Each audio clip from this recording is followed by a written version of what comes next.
So guys, आप सभी का स्वागत है गवर्नर जनरल एंड वायसराय के इस क्लास में। दोस्तों, इस क्लास में हम लोग प्रीवियस ईयर क्वेश्चन के फॉर्म में यानी कि अभी तक इस टॉपिक से रिलेटेड जितने भी क्वेश्चन पूछे गए हैं, जो भी मार्केट में अवेलेबल है, चाहे वो किसी भी लेवल का हो, वो कांस्टेबल लेवल का हो, वो यूपीएससी लेवल का हो, वो एसएससी लेवल का हो, उन सारे क्वेश्चन को एक जगह पे ला करके हम लोग इसको कॉन्सेप्चुअली एक एक करके देखने वाले हैं। दोस्तों, इस क्लास का खासियत क्या होगा कि इसी क्लास में आपको यहाँ पे सारे के सारे पॉइंट्स, सारे के सारे डेट्स, सारे के सारे इवेंट्स को एक एक करके यहाँ पे बिल्कुल नए तरीके से याद करवाया जाएगा, जो कि मेरा खुद का तरीका है।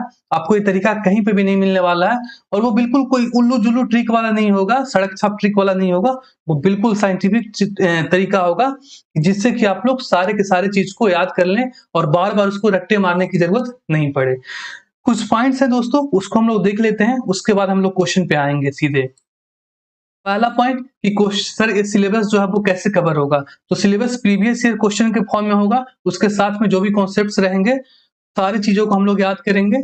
सिलेबस कवरेज 99% होगा, क्योंकि मैं आपसे यहाँ पे 100% बोल के झूठ नहीं बोलना चाहूंगा, क्योंकि जीएस में 100% तो कुछ भी नहीं होता और 100% मार्केट में अवेलेबल भी नहीं है। तीसरा, इसका पीडीएफ कहाँ पे मिलेगा? तो पीडीएफ के लिए आप लोग यहाँ पे कॉन्टेक्ट कर सकते हैं, या फिर मैं आपको वीडियो में डिस्क्रिप्शन में नंबर भी डाल दूंगा, वहां पे आपको पीडीएफ मिल जाएगा। क्योंकि पीडीएफ इसलिए इसका जरूरत है क्योंकि जो टॉपिक है वो आपको कहीं पे भी पूरा नहीं मिलने वाला है। कुछ लूसेंट में है, कुछ क्राउन में है, कुछ दूसरी किताबों में है, कुछ यूपीएससी के बुक में है, लेकिन यहाँ पे मैंने क्या किया है कि सारे पॉइंट्स को, सारे क्वेश्चन को एक जगह पे लाया है, जिससे आपको बार बार कोई ये किताब वो नोट्स देखने की जरूरत नहीं पड़ी। उसके बाद जो स्पेशल क्या है कि सारे कुछ को मैं यहाँ पे याद करवाऊंगा एक एक करके, सारे कॉन्सेप्ट्स को, सारे डेट्स को। तो चलिए हम लोग पहले क्वेश्चन पे बिना समय गवाए हुए जाते हैं। उससे पहले मैं थोड़ा सा इंटरनेट को चेक कर लूं कि हाँ सब कुछ सही तो चल रहा है, रुक तो नहीं रहा है। तो चलिए, नहीं रुक रहा है, सारा कुछ सही है, हम लोग आगे बढ़ सकते हैं। तो क्वेश्चन नंबर 1 है, पहला क्वेश्चन क्या है, जो कि सीजीएल प्री 2017 का क्वेश्चन है। Who was the governor general of India during second Anglo Maratha war? द्वितीय आंग्ल मराठा युद्ध के दौरान भारत का गवर्नर जनरल कौन था? दोस्तों, यहाँ पे एक पॉइंट और रख गया है, जिसको कि मैं क्लियर कर दूं। यहाँ पे टॉपिक से रिलेटेड ही क्वेश्चन मिलेंगे। मतलब कि अगर ये topic governor general and viceroy का है, तो सारे क्वेश्चन आपको गवर्नर जनरल एंड वायसराय से रिलेटेड मिलेंगे। अब यहाँ पे मान लो कि ये लड़ाई हुआ है, सेकेंड एंग्लो अफगान वार, तो हम लोग इसके डिटेल में नहीं जाएंगे, क्योंकि वो टॉपिक अलग हो जाएगा, उसको हम लोग दूसरे टॉपिक में देखेंगे, ठीक है। लेकिन युद्ध का पार्ट या फिर जो भी एक्शन गवर्नर जनरल से रिलेटेड होगा, उसके ऊपर जो क्वेश्चन होगा उसी को लेंगे। समझ रहे हैं आप? तो चलिए आगे बढ़ते हैं। द्वितीय आंग्ल मराठा युद्ध के दौरान भारत का गवर्नर जनरल कौन था? बहुत ही सिंपल तरीके से इसको याद करते हैं हम लोग। इसका आंसर बिलेजली है वैसे, बट पहले हम लोग इसको कैसे याद करते हैं, आप यहाँ पे देखना कितना जबरदस्त तरीका है। और आपको वीडियो यहाँ पे कॉन्सेप्ट पसंद आए, मेरा तरीका पसंद आए, तो आप लाइक जरूर करना। तरीका क्या है दोस्तों कि मैंने यहाँ पे लिख लिया है सेकेंड एंग्लो मराठा वार। उसमें क्या करते हैं, पहले बार डेज को हाईलाइट कर देते हैं, यहाँ से ए को ले लेंगे और यहाँ से मराठा से एम ए आर को ले लेंगे, ठीक है।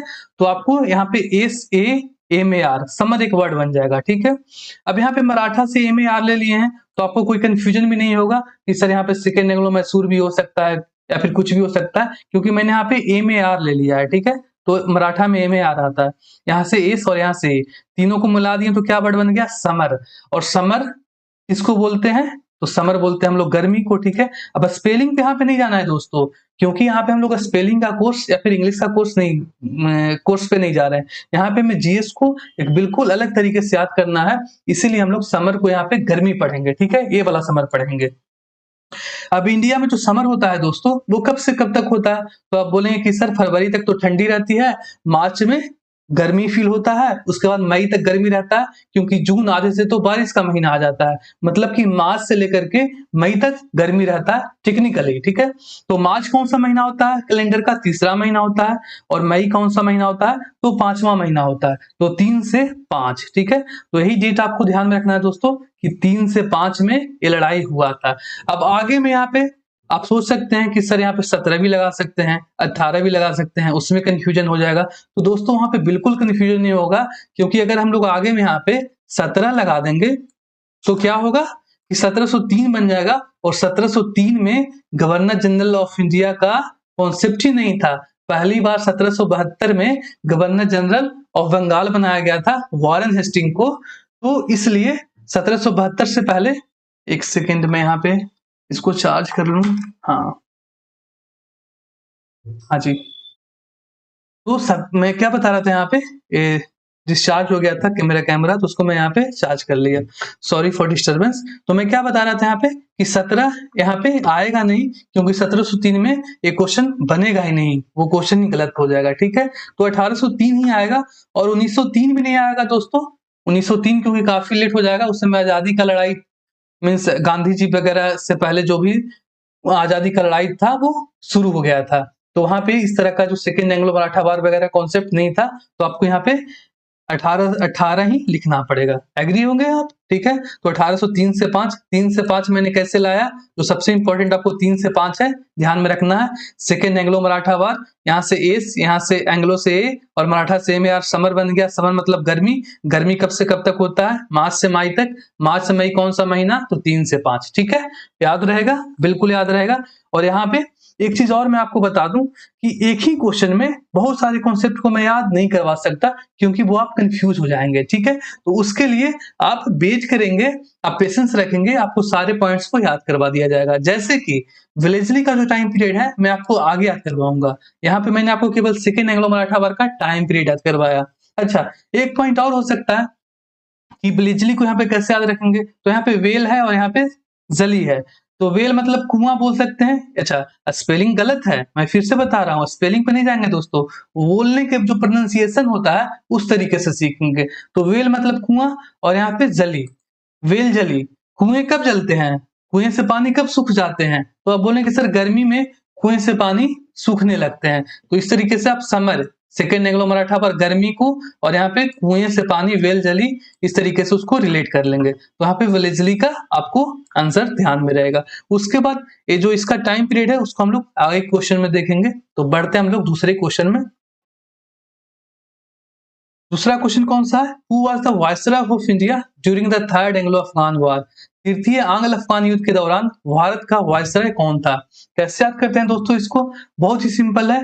मैं आपको इतना चीज बता रहा हूं कि अंग्रेजों को जो सबसे परेशान किया था किसी ने, वो कौन किया था? अफगानों ने किया था।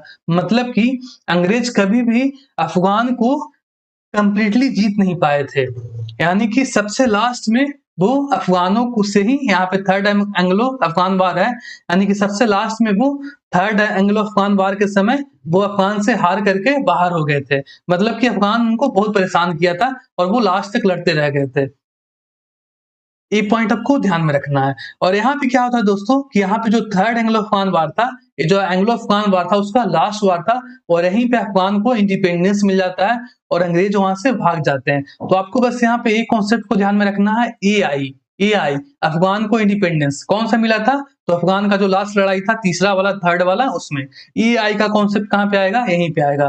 तो एआई मतलब अफगान को independence, Afghan, A for Afghan और आई फॉर इंडिपेंडेंस। अब आप एआई हिस्ट्री में एआई आप अफगान इंडिपेंडेंस को सीखेंगे। ठीक है, साइंस में तो एआई अलग है, आर्टिफिशियल इंटेलिजेंस है, लेकिन यहाँ पे आपको एआई का मतलब क्या सीखना है? अफगान को independence, AI, A for Afghan और आई फॉर इंडिपेंडेंस।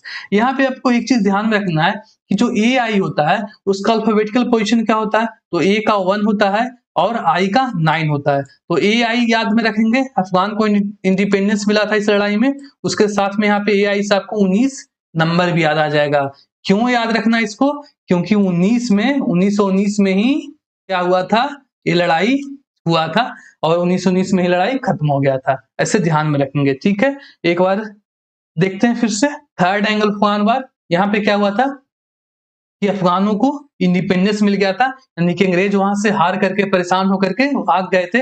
अफगान को independence, AI, Afghan independence, AI का कॉन्सेप्ट, और एआई का पोजीशन क्या होता है? तो 19 होता है अल्फाबेट में। तो आपको 19 नंबर ध्यान में रखना है।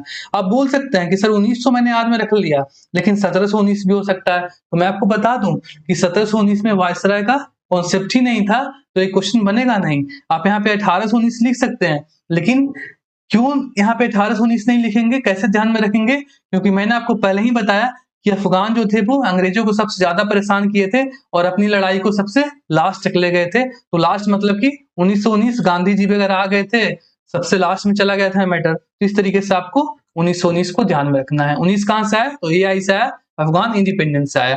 अब इस समय गवर्नर जनरल कौन था, वायसराय कौन था, कैसे ध्यान में रखेंगे इसको? उस समय जेम्स फोर्ड था। जेम्स फोर्ड का जो टाइम पीरियड है उसको ध्यान में रखने के लिए हम लोग इसको 3 पार्ट में तोड़ देते हैं जेम्स फोर्ड को। तो यहाँ से चेल हो गया, यहाँ पे एमएस और यहाँ पे फोर्ड, इस तरीके से तोड़ दिए। तो इसको हम लोग जो CHEL है उसको हम लोग कैसे पढ़ सकते हैं? तो आप बोलेंगे इसको छल भी पढ़ सकते हैं, CHEL छल। और यहाँ पे एमएस है, एमएस मतलब मिसेज, मिसेज को हम लोग एमएस बोलते हैं ना शॉर्ट में। तो मिसेज से आपने छल कर दिया, ठीक है, मिसेज से आपने छल कर दिया। तो फिर 16 जो होता है वो कैसे होता है? 21 में होता है।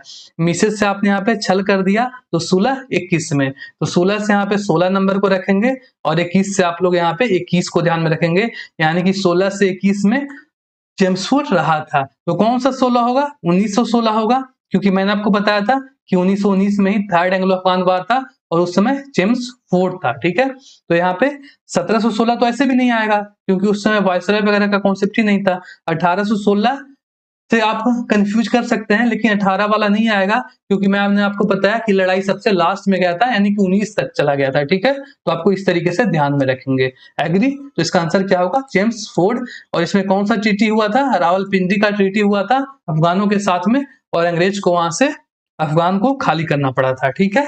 अफगानिस्तान से अंग्रेजों को बोरिया बिस्तर लेकर के भागना पड़ा था। इंटरनेट को देखते हैं एक बार, क्योंकि अगर इंटरनेट ही सही से नहीं चलेगा तो फिर अपना वीडियो किसी काम का नहीं रहेगा। चलो सही से है। तीसरे क्वेश्चन पे आते हैं। Who was the viceroy of India during the second Anglo Afghan war? Second Anglo Afghan war के समय भारत का वायसरॉय कौन था? ये भी काफी इंपॉर्टेंट है। और कैसे इसको याद करते हैं, लड़ाई वगैरह का जो डिटेल होगा हम लोग दूसरे टॉपिक में पढ़ेंगे, मैंने आपको बताया। लेकिन यहाँ पे हम लोग वायसराय से रिलेटेड कॉन्सेप्ट को पढ़ रहे हैं। सेकेंड एंग्लो अफगान वार को याद करने के लिए हम लोग यहाँ पे लिख दिए सेकेंड एंग्लो अफगान वार, और यहाँ से पहले वर्ड को एस, दूसरे वर्ड ए, दूसरे वर्ड ए, और यहाँ पे वार है, ठीक है। तो वार को हम लोग क्या करेंगे दोस्तों, यहाँ पे सबसे पहले लिख देंगे, वार लिख दिए, और यहाँ से एस डबल ए, एस है ना, एस ए ए, तो एस डबल ए को हम लोग यहाँ पे लिख देंगे। तो दोनों को मिला देंगे तो क्या बन जाएगा? वर्षा, वर्षा, ठीक है, WAR SAA। अब वर्षा, एक सेकेंड, तो वर्षा के लिए जो वार होता है, यहाँ पे वर्षा मैंने कहां से बनाया? इस सेकेंड एंग्लो अफगान वार से एक वर्ड बना लिया वर्षा, वर्षा मतलब रेन। तो वर्षा के लिए जो दोस्तों वार होता है वो कब होता है? तो आप बोलेंगे कि वर्षा के लिए जो वार होता है वो वहां पे होता है जहां पे काफी ज्यादा गर्मी पड़ती हो, मतलब बहुत भयंकर वाली, ठीक है, वहां पे वर्षा के लिए वार होता है। ऐसे तो नॉर्मल गर्मी यहाँ पे पड़ता है हम लोग यहाँ, तो वहां पे क्या होता है, नॉर्मल पानी तो हो ही जाता है, तो लड़ाई झगड़ा नहीं होता। लेकिन जहाँ पे रेगिस्तान वगैरह में वर्षा के लिए वार हो जाता है क्योंकि वहां पे बहुत ज्यादा गर्मी पड़ता है। तो यहाँ पे देखना, एक वायसराय आया था, उसका नाम क्या था? लिटन। लिटन में आगे में क्या है? लाइट, और यहाँ पे क्या है? TON, tone. टोन का संबंध किससे होता है? तो टोन का मतलब क्या होता है? बहुत ज्यादा से वो होता है। हम लोग बोलते हैं ना कि a ton of knowledge, a ton of books, a ton of this things, मतलब टोन का संबंध बहुत ज्यादा से होता है। तो TON टोन मतलब बहुत ज्यादा, और LYT इसको हम लोग कैसे पढ़ेंगे? Light, light. तो उसको इस लाइट से हम लोग ध्यान में रखेंगे। और लाइट मतलब क्या होता है? प्रकाश, गर्मी। तो गर्मी और टोन, गर्मी बहुत ज्यादा पड़ना, बहुत ज्यादा एक्सेस वाला, तो वहां पे क्या होगा दोस्तों? वर्षा का वार होगा, वर्षा के लिए वार हो जाएगा, पानी के लिए वार हो जाएगा। तो इस तरीके से हम लोग इसको लिप्टन को इससे वर्षा से रिलेट कर लेंगे। वर्षा कहां से आया? इस वर्षा WAR और SAA, second Anglo Afghan SAA, ठीक है। अब यहाँ पे आप कंफ्यूज नहीं करेंगे दोस्तों, जो भी जितने भी वार हुए हैं, जितने भी लड़ाई हुए हैं, उनसे रिलेटेड गवर्नर को एक एक करके आपको सारी चीजों को याद करवा दिया जाएगा। तो आपके मन में कोई डाउट आ भी रहा होगा कि सर ये वाला ये तो वो वाला, बात की गारंटी है। हम लोग वीडियो क्लास तक बने रहेंगे, सारे के सारे पॉइंट्स को मैं आपको याद करवा करके जाऊंगा। तो लिप्टन याद हो गया आपको, लाइट टन, बहुत ज्यादा गर्मी, तो वर्षा के लिए वार, वर्षा सेकेंड एंग्लो अफगान वार से आया। उसके बाद लिप्टन और रिपन, दो जो वायसराय थे वो साथ में आए थे। इन दोनों को कैसे याद करते हैं हम लोग देखना। यहाँ पे रिपन है, रिपन से पहले कौन आया था? लिप्टन आया था, उसके जस्ट पहले। दोनों 4-4 साल रहा था, तो 4 का खेल यहाँ पे होगा। बस इतना ही बात आपको ध्यान में रखना है। रिपन में आगे में क्या है दोस्तों? तो यहाँ पे रिप है, RIP रिप। रिप कब बोलते हैं? किसी की डेथ होने पे बोलते हैं। तो डेथ इंडिया में जनरली कितने साल में होता है नेचुरली? तो आप बोलेंगे सर जनरली 80 साल में होता है। है ना, 80 साल में लोग बुजुर्ग हो जाते हैं और डेथ हो जाता है। तो आपको एक मोटा मोटी एक नंबर 80 ध्यान में रखना है। अब इसके बाद कुछ भी नहीं करना है, बस 4 से खिल जाना है। तो 80 4 84, 80 से 4 पहले 76, क्योंकि ये पहले आया था, और 76 4 80, ठीक है। तो 76 से 80 और 80 से 84। अब यहाँ पे आप सोच सकते हैं कि सर 1780 भी हो जाएगा यहाँ पे। तो दोस्तों 1780 नहीं हो सकता है, क्योंकि 1772 में पहली बार ही गवर्नर जनरल का कॉन्सेप्ट बना था। उस समय तो वायसराय का कॉन्सेप्ट भी नहीं था, ठीक है। तो ये क्वेश्चन बनेगा ही नहीं। 1772 में गवर्नर जनरल ऑफ बंगाल बनाया गया था, ठीक है, वारेन हेस्टिंग को। उसी तरीके से 1980 नहीं आएगा, क्योंकि 47 में ही तो आजाद हो गए थे हम लोग। उसके बाद आजादी के बाद सिराज गोपालाचारी वायसराय रहे थे, उनके बाद ये पोस्ट खत्म हो गया था, ठीक है, जो राष्ट्रपति में भी बदल गया पोस्ट। तो इस तरीके से हम लोग यहाँ पे 19 नहीं आएगा, 17 नहीं आएगा, तो क्या आएगा, केवल आगे में 18 ही आएगा। तो 1876 से 80, 80 से 84, रिपन में रीप है, तो रीप 80 साल में होता है, तो 4 के साथ खेल जाना है। 4 पहले जोड़ देंगे, 4 पहले फिर घटा लेंगे। रिपन और लिटन साथ में आया था, कैसे ध्यान में रखेंगे कि यहाँ पे TON टोन है और यहाँ पे PON पोन है, तो टोन पोन इस तरीके से आपको ध्यान में रहेगा कि टोन और पोन दोनों साथ में, मतलब कि एक पहले और उसके बाद नेक्स्ट फॉलो किया था। सेकेंड एंग्लो अफगान वार कब हुआ था, तो लिटन के टाइम में हुआ था, और लिटन का टाइम पीरियड क्या है, 1876 से 80 है। उसी दौरान 78 से 80 में सेकेंड एंग्लो अफगान वार हुआ था। तो आप कभी नहीं भूलने वाले हैं। जैसे ही आप देखेंगे सेकेंड एंग्लो अफगान वार का बात हो रहा है, तो आप यहाँ पे देखेंगे कि सर मैं यहाँ पे एस कर लेता हूँ, ए कर लेता हूँ, ए कर लेता हूँ, तो एस डबल ए बन जाएगा, और यहाँ पे वार है, तो वार को आगे में लेके चले जाएंगे। WARSA वर्षा, वर्षा के लिए वार कब होता है भाई, तो लाइट बहुत ज्यादा होता है, तो लिटन आपको यहाँ पे ध्यान में रहेगा। और लिटन को मैंने टाइम पीरियड भी याद करवा दिया, तो उसी टाइम के दौरान ये लड़ाई होगा। एग्री। मूव करते हैं नेक्स्ट MCQ के ऊपर, जो कि 4th नंबर का है। During which of the following years did Lord Dalhousie serve as the governor general of India, निम्नलिखित में से किस वर्ष के दौरान डलहौजी ने भारत के गवर्नर जनरल के रूप में काम किया। कैसे याद करेंगे दोस्तों डलहौजी को, तो डलहौजी में 2 वर्ड पे फोकस करना है। यहाँ पे HOUS हाउस, हौजी हाउस बोल सकते हैं, और यहाँ पे डल है, तो डल क्या होता है दोस्तों, इसका स्पेलिंग DULL होता है ओरिजिनली में। तो DULL का मतलब क्या होता है, खराब होना, खराब लगना। तो यहाँ पे हाउस है और यहाँ पे डल है, तो हाउस डल कब होता है दोस्तों, तो बोलेंगे सर हाउस डब कब होता है, जब अभी जो ट्रेंड चला हुआ है कि घर के बाहर शहरों में क्या होता है कि बहुत सारे एडवर्टाइजमेंट को छाप दिया जाता है, तो छापने से घर क्या लगने लगता है, खराब लगने लगता है, बस इतना ही बात है।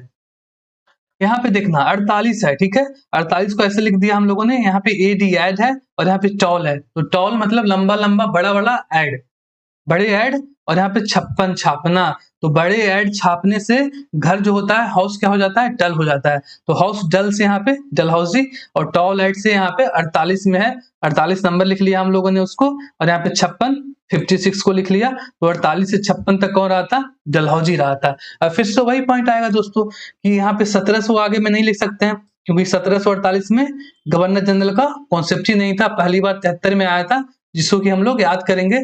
कैसे याद कर सकते हैं 1773 का रेगुलेटिंग एक्ट, तो 1773 में यहाँ पे देखना बीच में क्या है 77, और उसका वैल्यू अल्फाबेट में क्या होता है, 7 के पोजीशन पे कौन आता है, तो G आता है, तो GG 77 GG शॉर्ट फॉर्म में क्या होगा, गवर्नर जनरल होगा। तो आपको ऐसे ध्यान में रख सकते हैं कि 1773 में पहली बार एक कॉन्सेप्ट बंगाल के लिए गवर्नर जनरल का आया ही था, तो 1748 तो एक क्वेश्चन बनेगा ही नहीं। उसके बाद 1948 भी नहीं आएगा, क्योंकि 1947 में तो इंडिया आजाद ही हो गया था, उसमें डलहौजी कहाँ से आएगा, ठीक है।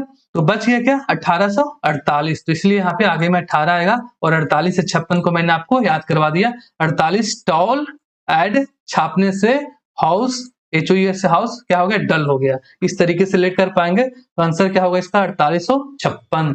मूव करते हैं हम लोग 5 नंबर का question. Who was the governor general of India during the second Anglo Sikh war, द्वितीय आंग्ल सिख युद्ध के दौरान भारत का गवर्नर जनरल कौन था। कैसे याद करते हैं, बड़ा ही आसान तरीका है इसको। सेकेंड एंग्लो सिख वार को लिखने के लिए हम लोग यहाँ पे क्या लिख लिए, SAS, ठीक है, SAS, सेकेंड का एस ले लिया, एंग्लो का ए ले लिया, और सिख का ए का एस ले लिया, तो क्या बन जाएगा, ऐसे सास बन जाएगा, ठीक है।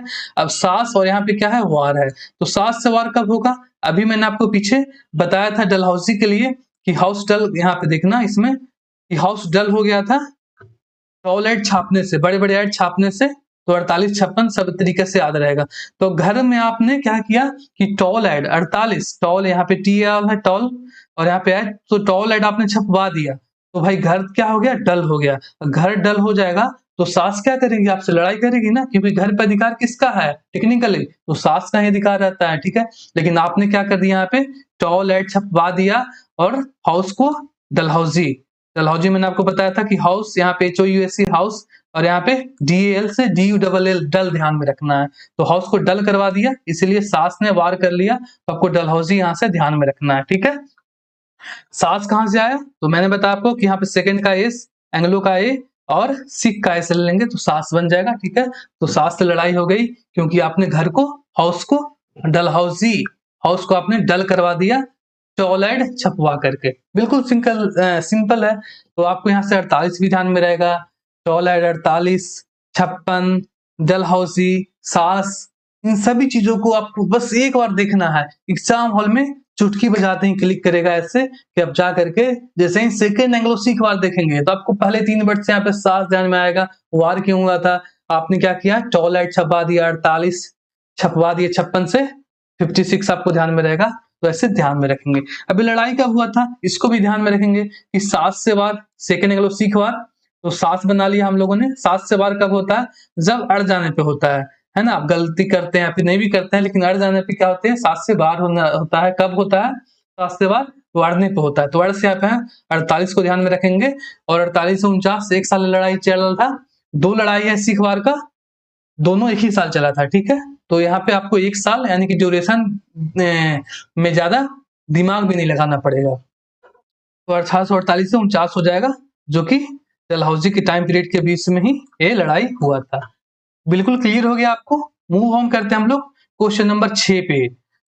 Who was the governor general of India during the first Anglo Sikh war. अभी हम लोगों ने सीखा कौन सा, तो सेकेंड एंग्लो सिख वार। अब देखते हैं फर्स्ट एंग्लो सिख वार। उससे पहले हम लोग थोड़े से क्या करते हैं, इसको चेक कर लेते हैं, बिल्कुल सही चल रहा है, कोई इशू नहीं है अपना। चलिए फर्स्ट एंग्लो सिख वार, इसको याद करने के लिए वही तरीका अपनाएंगे, अपना जो टेक्निकल फंडा है। फर्स्ट को यहाँ पे एफ, फर्स्ट से एफ ले लेंगे, एंग्लो से ए ले लेंगे और यहाँ पे सिक्स से ए ले लेंगे, तो यहाँ पे क्या बन जाएगा फर्स्ट। वहां पे क्या बना था सेकेंड एंग्लो सिक्स से सास बना था एस एस, और यहाँ से फर्स्ट एंग्लो सिक्स से एफ एस फर्स्ट बन जाएगा, ठीक है। तो फर्स्ट फंसते कब हैं आप, तो आप बोलेंगे कि आप तंग दिन में, हार्ड दिन में फंस जाते हैं। मतलब कि हार्ड दिन मतलब कौन सा दिन होता है दोस्तों, गरीबी के दिन, संघर्ष के दिन, इस तरीके के जो दिन होते हैं उसको हार्ड दिन बोलते हैं ना, हार्ड डेज। तो हार्ड दिन में फंस जाता है लोग अभी। तो फर्स्ट ना से यहाँ पे F S first Anglo Sikh ध्यान में आएगा, और हार्ड दिन से यहाँ पे हार्डिंगे ध्यान में रहेगा। हार्डिंगे का स्पेलिंग में आप देखना यहाँ पे क्या है, HARD है और यहाँ पे DIN है, तो हार्ड दिन आपको बिल्कुल याद करने में कोई दिक्कत नहीं होगा। तो हार्ड दिन में आप फंस गए, ठीक है। FAS से फर्स्ट एंग्लो सिख वार, तो आपको ये भी ध्यान में रह जाएगा कि फर्स्ट एंग्लो सिख वार किसके टाइम में हुआ था, तो हार्डिंगे के समय में हुआ था, ठीक है। तो हार्डिंगे इसका आंसर होगा। लेकिन आगे ध्यान में रखते हैं क्या क्या पॉइंट है। हार्ड दिन में आप फंस जाते हैं तो 45 को ऐसे लिख दिया उसको वर्ड में 45, तो यहाँ पे क्या है पेन है और यहाँ पे टाल है, तो पेन को टालने, हार्ड दिन में संघर्ष भरे दिन में आप फंस गए तो यहाँ पे 45, तो पेन को टालने कौन आते हैं, डियर फ्रेंड आते हैं, दोस्त आते हैं ना। तो यहाँ पे 45 से 45 को याद में रख लेंगे नंबर को, और डियर फ्रेंड में यहाँ पे क्या है, डी का 4 होता है वैल्यू और एफ का 6 होता है, या फिर डी एफ को नहीं भी रखेंगे यार, तो मैंने आपको बताया कि जो सिख वार था वो एक ही साल चला था दोनों, फर्स्ट एंग्लो सिख वार भी और सेकंड एंग्लो सिख वार भी। तो केवल पेन को टालने 45 पेन को टालने 45 ध्यान में रखेंगे तो आपको 46 ऑटोमेटिक याद आ जाएगा, क्योंकि ये लड़ाई एक ही साल चला था।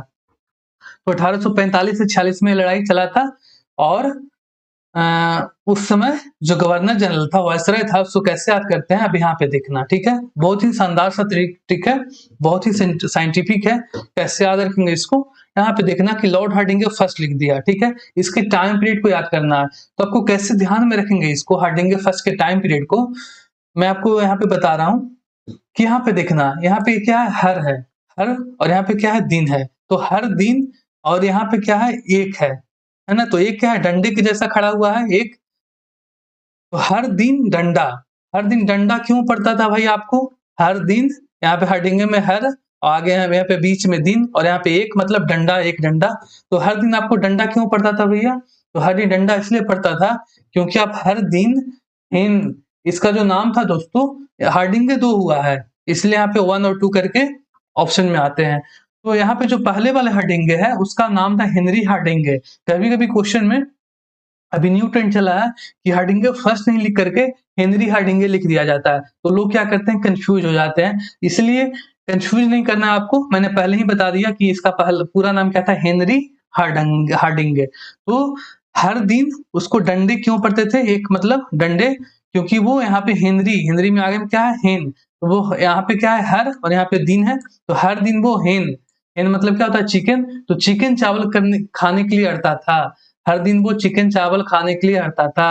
हेनरी में हेन है, यहाँ पे 44 में चावल है, और यहाँ पे 48 में अड़ता है। तो 44 में, यहाँ पे 44 ध्यान में रखेंगे चावल में, और यहाँ पे 48 अड़ता, तो यहाँ पे 48 है। जो हाईलाइटेड वर्ड है रेड में, आप उसके ऊपर फोकस करेंगे। एक बार मैं आपको यहाँ पे इसको रिपीट कर दूं, क्योंकि मुझे लगता है कि आप यहाँ पे थोड़े कंफ्यूज कर गए हैं, थोड़े से क्लियर करके इसको फिर से देखेंगे।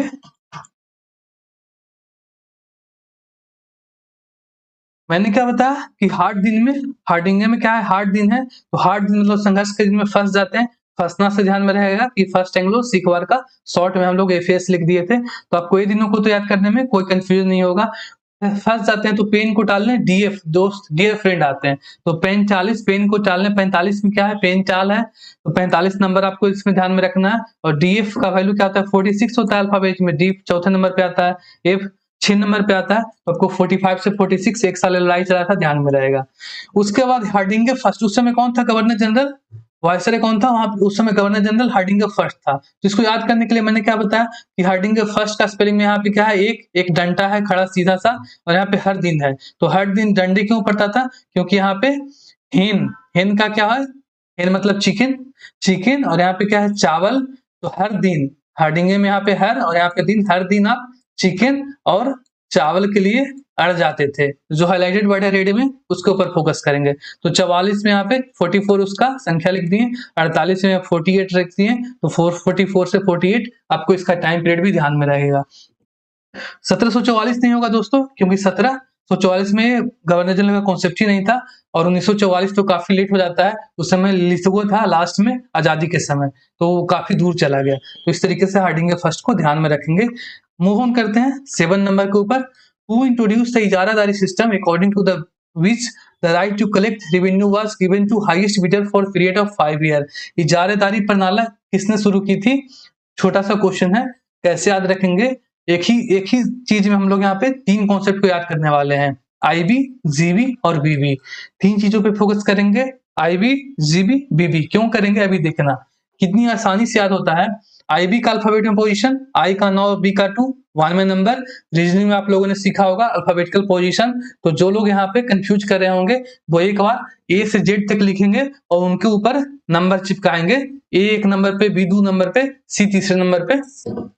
तो उसी तरीके से आई 9 नंबर पे और बी दूसरे नंबर पे, तो 92। तो आपको यहाँ पे ध्यान में रखेगा, आगे में 17 लगाएंगे, तो 1792 में ये चीज शुरू किया गया था आईबी। अभी देखेंगे आईबी क्या है जो देखेंगे, ठीक है, लेकिन अभी मैं क्या बता रहा हूँ, साल को याद करवा रहा हूँ कि किस साल में इसको स्टार्ट किया गया था। तो आईबी का पोजीशन 92, 1792 में इसको शुरू किया गया था, ठीक है। अब आप बोल सकते हैं कि सर आपने तो केवल 92 ही याद करवाया, तो दोस्तों 92 ही सबसे इंपॉर्टेंट है, ठीक है। जो ऑप्शन में रहेंगे आपको 92 देखते हैं क्लिक करना है, ठीक है। एक ही ऑप्शन रहेगा जिसके लास्ट में 92 रहेगा। अब वैसे भी आप यहाँ पे 1892 नहीं लिख सकते हैं, क्योंकि 1892 तो काफी लेट हो गया दोस्तों। जो भी इस तरह का रेवेन्यू का जो फॉर्मिंग है, रेवेन्यू का जो रिफॉर्म्स है, वो लोग आते ही शुरू किए थे, तो इस तरीके से आपको ध्यान में रखना। उसके बाद जीबी का पोजीशन क्या होता है 72, जी का 7 और बी का 2, तो 72 आपको ध्यान में रहेगा अल्फाबेट में पोजीशन। तो यहाँ पे 1772 में इसको शुरू किया गया था। उसके बाद बीबी, अभी ये चीज क्या है मैं आपको याद करवाऊंगा, लेकिन अभी ईयर को ध्यान में रखना है। बीबी का पोजीशन क्या होता है 22, बी का 2, तो इसको 1822 में शुरू किया गया था, ठीक है। इस तरीके से आपको जो लास्ट का ईयर है वो ध्यान में रहेगा, और कोई 19 में नहीं जाएगा, आगे में 19 कोई नहीं जाएगा क्योंकि वो काफी लेट हो जाता है। जैसे यहाँ पे आप लोगों ने 1992 कर दिया, ठीक है, तो 1992 में तो क्या हो गया था, 47 में तो आजादी मिल गया था, 1972 आजादी मिल गया था, यहाँ पे 1922 तो काफी लेट हो जाता है। तो जनरली आगे में 17 और यहाँ पे जो 22 है 1822 वो वो भी काफी 1800 के पास में ही रहेगा, ठीक है ना, उस तरीके से ध्यान में रखेंगे। तो आईबी क्या है दोस्तों, मैंने आपको बताया, यहाँ पे मैंने लिख दिया आईबी पहले वाले में, थोड़े से इसको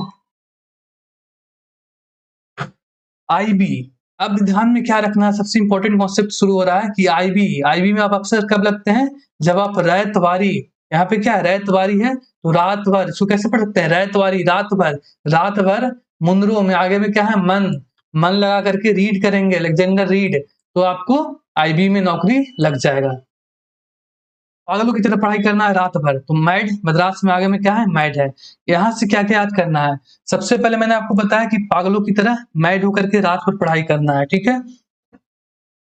तो मैड से यहाँ पे मद्रास को ध्यान में रखेंगे, और मद्रास साउथ में आता है, तो आपको ध्यान में रखना है इसको साउथ में, यानी रैतवारी को साउथ में इंप्लीमेंट करवाया गया था, किसके द्वारा, मुनरो और रीड के द्वारा। कब करवाया गया था, तो आईबी, आईबी का पोजीशन क्या होता है 92, यानी कि 1792 में स्टार्ट करवाया गया था। कैसे याद हो गया, कभी नहीं भूलने वाले हैं, रैतवारी रात भर, पागलों की तरह मैड, मैड से मद्रास, रीड से रीड अलेक्जेंडर रीड, मन लगा करके मन से मनरो पढ़ाई करना है। उसके बाद जीबी, जीबी का फुल फॉर्म क्या होगा, यहाँ पे ग्रेटेस्ट बीटर होगा, जीबी ग्रेटेस्ट बीटर, यानी कि इजारादारी सिस्टम में क्या था कि बोली लगाया जाता था, जैसे आईपीएल का नीलामी देखते हैं ना, उसी तरीके से यहाँ पे इसको नीलाम किया जाता था, और जो भी उस जमीन का ज्यादा बोली लगाया जाता था, मतलब कि जो सबसे ज्यादा टैक्स देगा उस जमीन पर, उसी को वो जमीन दे दिया जाता था इजारादारी में, तो इसलिए इसको हम लोग यहाँ पे ग्रेटेस्ट बीटर बोलते हैं, जीबी। जीबी का पोजीशन 72, तो 72 साल भी आपको याद में रहेगा। उसके बाद बीबी, बीबी का पोजीशन 22 होता है, तो 1822 में इसको लाया गया था, 1722 नहीं आएगा दोस्तों, क्योंकि ये सब जब गवर्नर जनरल का शुरुआत हुआ था 72 के बाद, पहली बार वॉरेन हेस्टिंग को बनाया गया था, तो उसके बाद ही ये सारे सिस्टम को, यानी कि गवर्नर जनरल वगैरह जब बना, तो लोगों ने लैंड को रिफॉर्म करना शुरू किया था, ठीक है। तो कैसे इसको ध्यान में रखता है देखते हैं, यहाँ पे बीवी है, ठीक है, और बीवी आपको क्या बोली, महलवारी, बड़ी महल के लिए बोली, ठीक है, बड़ी महल के लिए बोली, लेकिन आपने क्या कर दिया, हॉल्ट कर दिया। यहाँ पे क्या है, HOLT हॉल्ट है, हॉल्ट HALT हॉल्ट होता है, और यहाँ पे HOLT है, तो दोनों सिमिलर मीनिंग है, तो हॉल्ट का मतलब क्या हो गया, रोकना हो गया। यहाँ पे देखना बीवी क्या बोली, महलवारी, बड़ी महल के लिए बोली, लेकिन आपने उसको हॉल्ट कर दिया, हॉल्ट करना मतलब रोकना बोलते हैं ना, तो रोक दिया, तो आपको सीधे कहाँ भेज दिया जाएगा, सीधे भाई ऊपर भेज दिया जाएगा। नॉर्थ क्या होता है, ऊपर, तो यहाँ से ध्यान में रखेंगे कि इसको नॉर्थ में लाया गया था, नॉर्थ और नॉर्थ वेस्ट में लगाया गया था इसको, मतलब कि जो अभी का नॉर्थ वाला इलाका है और नॉर्थ वेस्ट वाला है, यानी कि जो राजस्थान वाला पार्ट हो गया, जो पंजाब वाला पार्ट हो गया, उस तरीके के पार्ट में इसको यहाँ पे लगाया गया था, ठीक है। एक बार रिपीट करते हैं, बीबी 22 पोजीशन होता है, तो आपको यहाँ पे 1822 नंबर ध्यान में आ जाएगा। उसके बाद बीबी ने क्या बोली, यहाँ पे महल बड़ी, बड़ी महल के लिए बोली, लेकिन आपने क्या कर दिया, हॉल्ट कर दिया, और से यहाँ पे हॉल्ट मैकेंजी को ध्यान में रखेंगे कि उसके द्वारा इसको लाया गया था, लेकिन आपने हॉल्ट कर दिया, तो हॉल्ट कर दिया भाई, तो बीबी तो गुस्सा होगी ना, और गुस्सा होगी तो आप कहाँ जाएंगे, सीधे नॉर्थ में जाएंगे, नॉर्थ मतलब ऊपर, ठीक है, साउथ मतलब नीचे। तो इस तरीके से आईबी, जीबी और बीबी को ध्यान में रखना है, आईबी, जीबी और बीबी को ध्यान में रखना है। तो यहाँ पे क्या है, इजारादारी है, जीबी वाला कॉन्सेप्ट है, मतलब कि एक सेकेंड यार भाई, तुम क्यों, हाँ चलो चलो, हाँ चलो ठीक है। तो यहाँ पे क्या है, आईबी वाला मैंने बताया इजारादारी में, यहाँ पे देखना ग्रेटेस्ट लीडर इजारादारी में, तो जीबी वाला कॉन्सेप्ट था यहाँ पे, सॉरी जीबी वाला, और जीबी का पोजीशन क्या होता है, 72 होता है, तो 72 में लाया गया था, और 72 में पहली बार कौन आए थे, तो वॉरेन हेस्टिंग आए थे भाई। कैसे ध्यान में रखेंगे कि 72 में, 72 को लिखेंगे इस तरह से 72, तो 72 इसको पढ़ेंगे कैसे, बेहतर, 72 बेहतर, तो 72 में बेहतर करने के लिए वॉरेन हेस्टिंग को बुलाया गया। वॉरेन हेस्टिंग में यहाँ पे क्या है, आगे में बड़ी है और यहाँ पे हस्ती है, तो 72 में बेहतर करने, 72 में बेहतर करने के लिए बड़ी हस्ती, वॉरेन हेस्टिंग में आगे में क्या है, बड़ी हस्ती, तो बड़ी हस्ती को लाया गया था। इस तरीके से हम लोग 72 में बड़ी हस्ती यानी वॉरेन हेस्टिंग को भी याद कर लेंगे। उसके बाद क्या था, इजारादारी में जीबी ग्रेटेस्ट बीडर है, मतलब कि बीड किया जाता था जमीन को, और जो सबसे ज्यादा बोली लगाते थे उसको जमीन दे दिया जाता था। तो आंसर क्या होगा इसका, वॉरेन हेस्टिंग होगा। बिल्कुल क्लियर है, आगे बढ़ते हैं।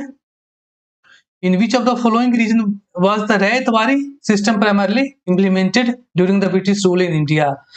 भारत में ब्रिटिश शासन के दौरान रैयतवाड़ी प्रणाली मुख्य रूप से किस क्षेत्र में लागू की गई थी। कितना आसानी से याद करते हैं इसको, देखना आप, मैंने आपको बताया था यहाँ पे, कहाँ चला गया, रैयतवाड़ी, रात भर मन लगा करके रीड करेंगे, मद्रास, पागलों की तरह रीड करना है, तो मैट, मैट होकर के, मैट से मद्रास, ठीक है। तो यहाँ पे रैयतवाड़ी रात भर पागलों की तरह पढ़ाई करना है, मद्रास, मद्रास, ठीक है, मद्रास। तो मद्रास एंड बॉम्बे प्रेसिडेंसी, बॉम्बे भी क्या है, साउथ का ही पार्ट है, महाराष्ट्र का जो साउथ है वहीं से आपका जो साउथ, अभी जो साउथ का इलाका है वो शुरू हो जाता है, ठीक है। तो मद्रास एंड बॉम्बे इसका आंसर होगा। उसके बाद यहाँ पे एक पॉइंट ये भी था, मैंने आपको बताया कि मन लगा करके, मन, मनरो और रीड करना है, तो रीड, मन और रीड, मनरो और रीड, दो पर्सन इसमें इन्वॉल्व है, दोनों ने मिलकर के इसको लगाया था। क्या बन जाते हैं, रात भर मन लगा के रीड करने से आईबी में अफसर बन जाते हैं। तो आईबी से ध्यान में रखना है 92 में इसको पहली बार इंप्लीमेंट करवाया गया था।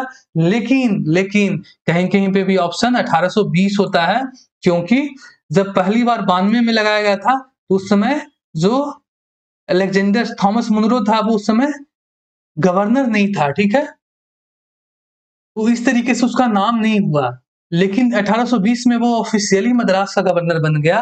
तो 1820 भी आता है कभी कभी ऑप्शन में, लेकिन आपको कंफ्यूज नहीं करना है, मैक्सिमम टाइम आपको 92 आएगा, 1792, कभी कभी 1820 भी दिख सकता है, तो इसलिए इसको ध्यान में रखेंगे। क्या था, ये मोस्ट पॉपुलर था, ये जो रैयत वाला सिस्टम था मोस्ट पॉपुलर था। क्यों मोस्ट पॉपुलर था, कि इसमें बिचौलिए का कोई काम नहीं था, जैसे परमानेंट सेटलमेंट था दोस्तों, वहां पे क्या था कि बिचौलिए लोग आकर के आधे से ज्यादा टैक्स तो वो लोग खा जाते थे, तो अंग्रेजों को काफी लॉस होता था, साथ में जो किसान होते थे उनका भी एक्सप्लॉइटेशन होता था। तो इसीलिए यहाँ पे रैयतवाड़ी में डायरेक्ट क्या था कि किसानों और अंग्रेजों के बीच का बातचीत था, तो बिचौलिए खत्म होने के कारण ये जो सिस्टम था, स्कीम था, वो ज्यादा पॉपुलर हुआ था, और पूरे साउथ में इसको करीब करीब 51% लैंड पे इम्प्लीमेंट करवाया गया था। तो क्वेश्चन ये भी पूछता है कि कौन से जो रैयतवाड़ी है, परमानेंट है, महलवारी है, इजारादारी है, कौन सा जो स्कीम है वो ज्यादा पॉपुलर हुआ, तो आपको क्या बोलेंगे, रैयतवाड़ी पॉपुलर होगा, ठीक है, ध्यान में रखना है इसको।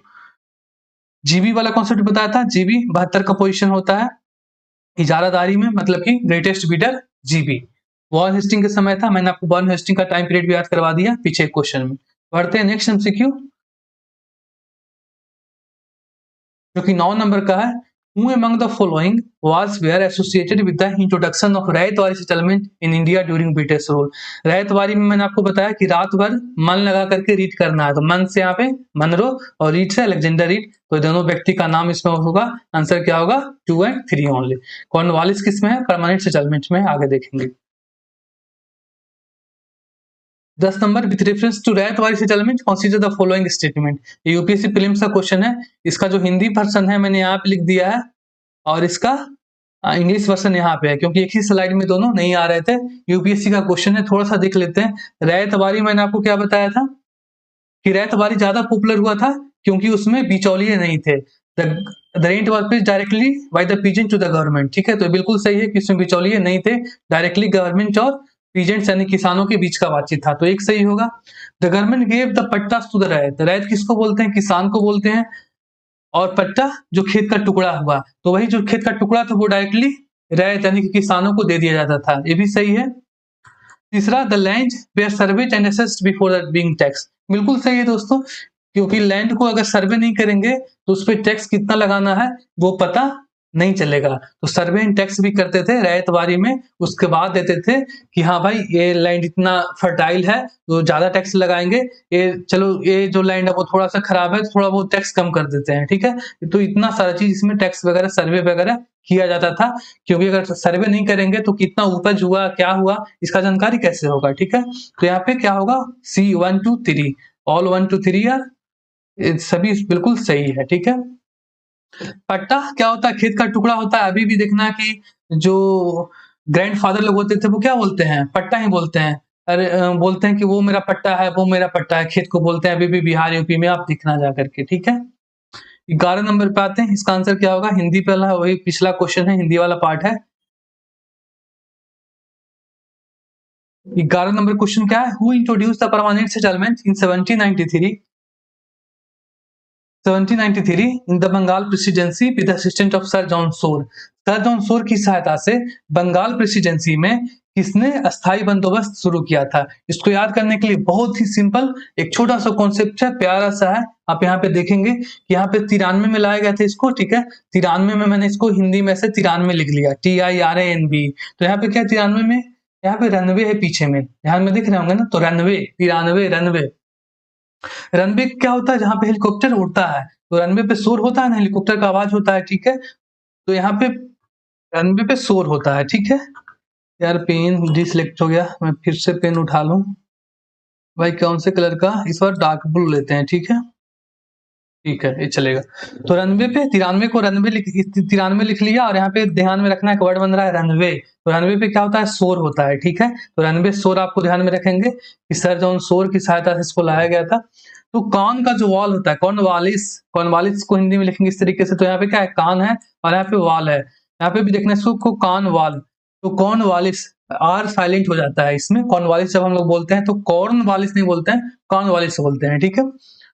तो कान, कान का वाल जो वाल है, रनवे पे शोर, हेलीकॉप्टर के शोर से कान का जो वाल है वो परमानेंटली सेटल हो सकता है। सेटल मतलब बैठ जाना, बोलते हैं ना कि गला सेटल, गला बैठ गया है, गला डैमेज हो गया है, तो यहाँ पे परमानेंटली डैमेज हो सकता है। रनवे 93 रनवे के शोर से, शोर सजाउन शोर, कॉर्नवालिस, तो कान का जो वॉल है, रनवे के शोर से कान का वाल परमानेंटली सेटल हो सकता है, परमानेंटली डैमेज हो सकता है, ठीक है। तो उस तरीके से हम लोग यहाँ पे कॉर्नवालिस को याद रखेंगे। परमानेंटली सेटलमेंट कौन लाया था? कॉर्नवालिस लाया था। अब इसमें एक क्वेश्चन और पूछा जाता है कि रेवेन्यू के बारे में, कि रेवेन्यू का क्या सीन था। तो रेवेन्यू का सीन ऐसा था दोस्तों, यहाँ पे जो 1/11 पार्ट था, मतलब कि जो रेवेन्यू कलेक्शन हुआ, ठीक है। जो जमींदार थे, परमानेंट सेटलमेंट में क्या था? जमींदारी प्रथा इसी को बोलते हैं। तो जो लोग जमींदार, जमींदार मतलब बिचौलिए लोग, बिचौलिए लोगों को कौन चुनते थे? तो गवर्नमेंट, यानी ब्रिटिश गवर्नमेंट उस समय चूज करती थी, ठीक है, कि वो कितना पैसा दे रहा है, कितना ज्यादा दे रहा है, कितना इन्फ्लुएंशियल है, कितना पावरफुल है, उस हिसाब से उसको चुन लिया जाता था। तो इसमें रेवेन्यू का क्या सीन था कि 1/11 पार्ट किसको जाएगा? जमींदार खुद रखेगा, और 10/11 पार्ट किसको देना है? ब्रिटिश गवर्नमेंट को देना है। तो ये चीज फिक्स था बिल्कुल, कि हम कलेक्शन किए, जितना भी हम कलेक्शन किए, मतलब कि समझो कि 11 किलो मेरा कलेक्शन हुआ रेवेन्यू के फॉर्म में, ठीक है। हम किसान, जो किसान खेती कर रहे थे, उससे मैंने 11 किलो ले लिया, ठीक है, उनके खेत में से। अब 11 किलो में से 10 जो पार्ट है वो किसको हम दे देंगे? तो ब्रिटिश गवर्नमेंट को हम दे देंगे, हम जमींदार हैं। और एक जो पार्ट है, 1 किलो हम खुद रख लेंगे। 10 किलो किसको दे देंगे? ब्रिटिश गवर्नमेंट को दे देंगे। तो ये वाला जो रेवेन्यू का सीन है वो पूछा जाता है। ये नंबर आपको ध्यान में रखना है, ठीक है। कहाँ पे लगाया गया था? तो बिहार, बंगाल, उड़ीसा में लगाया गया था। कॉर्नवालिस उस समय गवर्नर जनरल था, कहाँ का? बंगाल का। तो वो अपने एरिया में, यानी बंगाल, बिहार, उड़ीसा में लगाया गया था। और अबाउट 19% ऑफ लैंड में, तो नंबर इंपॉर्टेंट नहीं है। रैयतवारी का नंबर इंपॉर्टेंट था 51%, क्योंकि सबसे ज्यादा एरिया में रैयतवारी को लगाया गया था, और वो बिचौलिए नहीं थे उसमें, जमींदार का कॉन्सेप्ट नहीं था, इसलिए रैयतवारी ज्यादा पॉपुलर हुआ था। तो ध्यान में रहेगा आपको, शोर कहाँ पे? रनवे पे, रनवे 93, और शोर से कान का वाल, कॉर्नवालिस, कान का वाल, कॉर्नवालिस, कान का Wallis permanently, permanently settle, permanently damage हो सकता है। तो इस तरीके से हम लोग इसको ध्यान में रखेंगे। मूव ऑन करते हैं नेक्स्ट एमसीक्यू। भाई कहाँ चला गया यार? बार बार पेन, पेन क्यों डिसलेक्ट हो जा रहा है? मैं लिखूंगा किस चीज से? अरे सही चीज नहीं है। चलो ये ठीक है।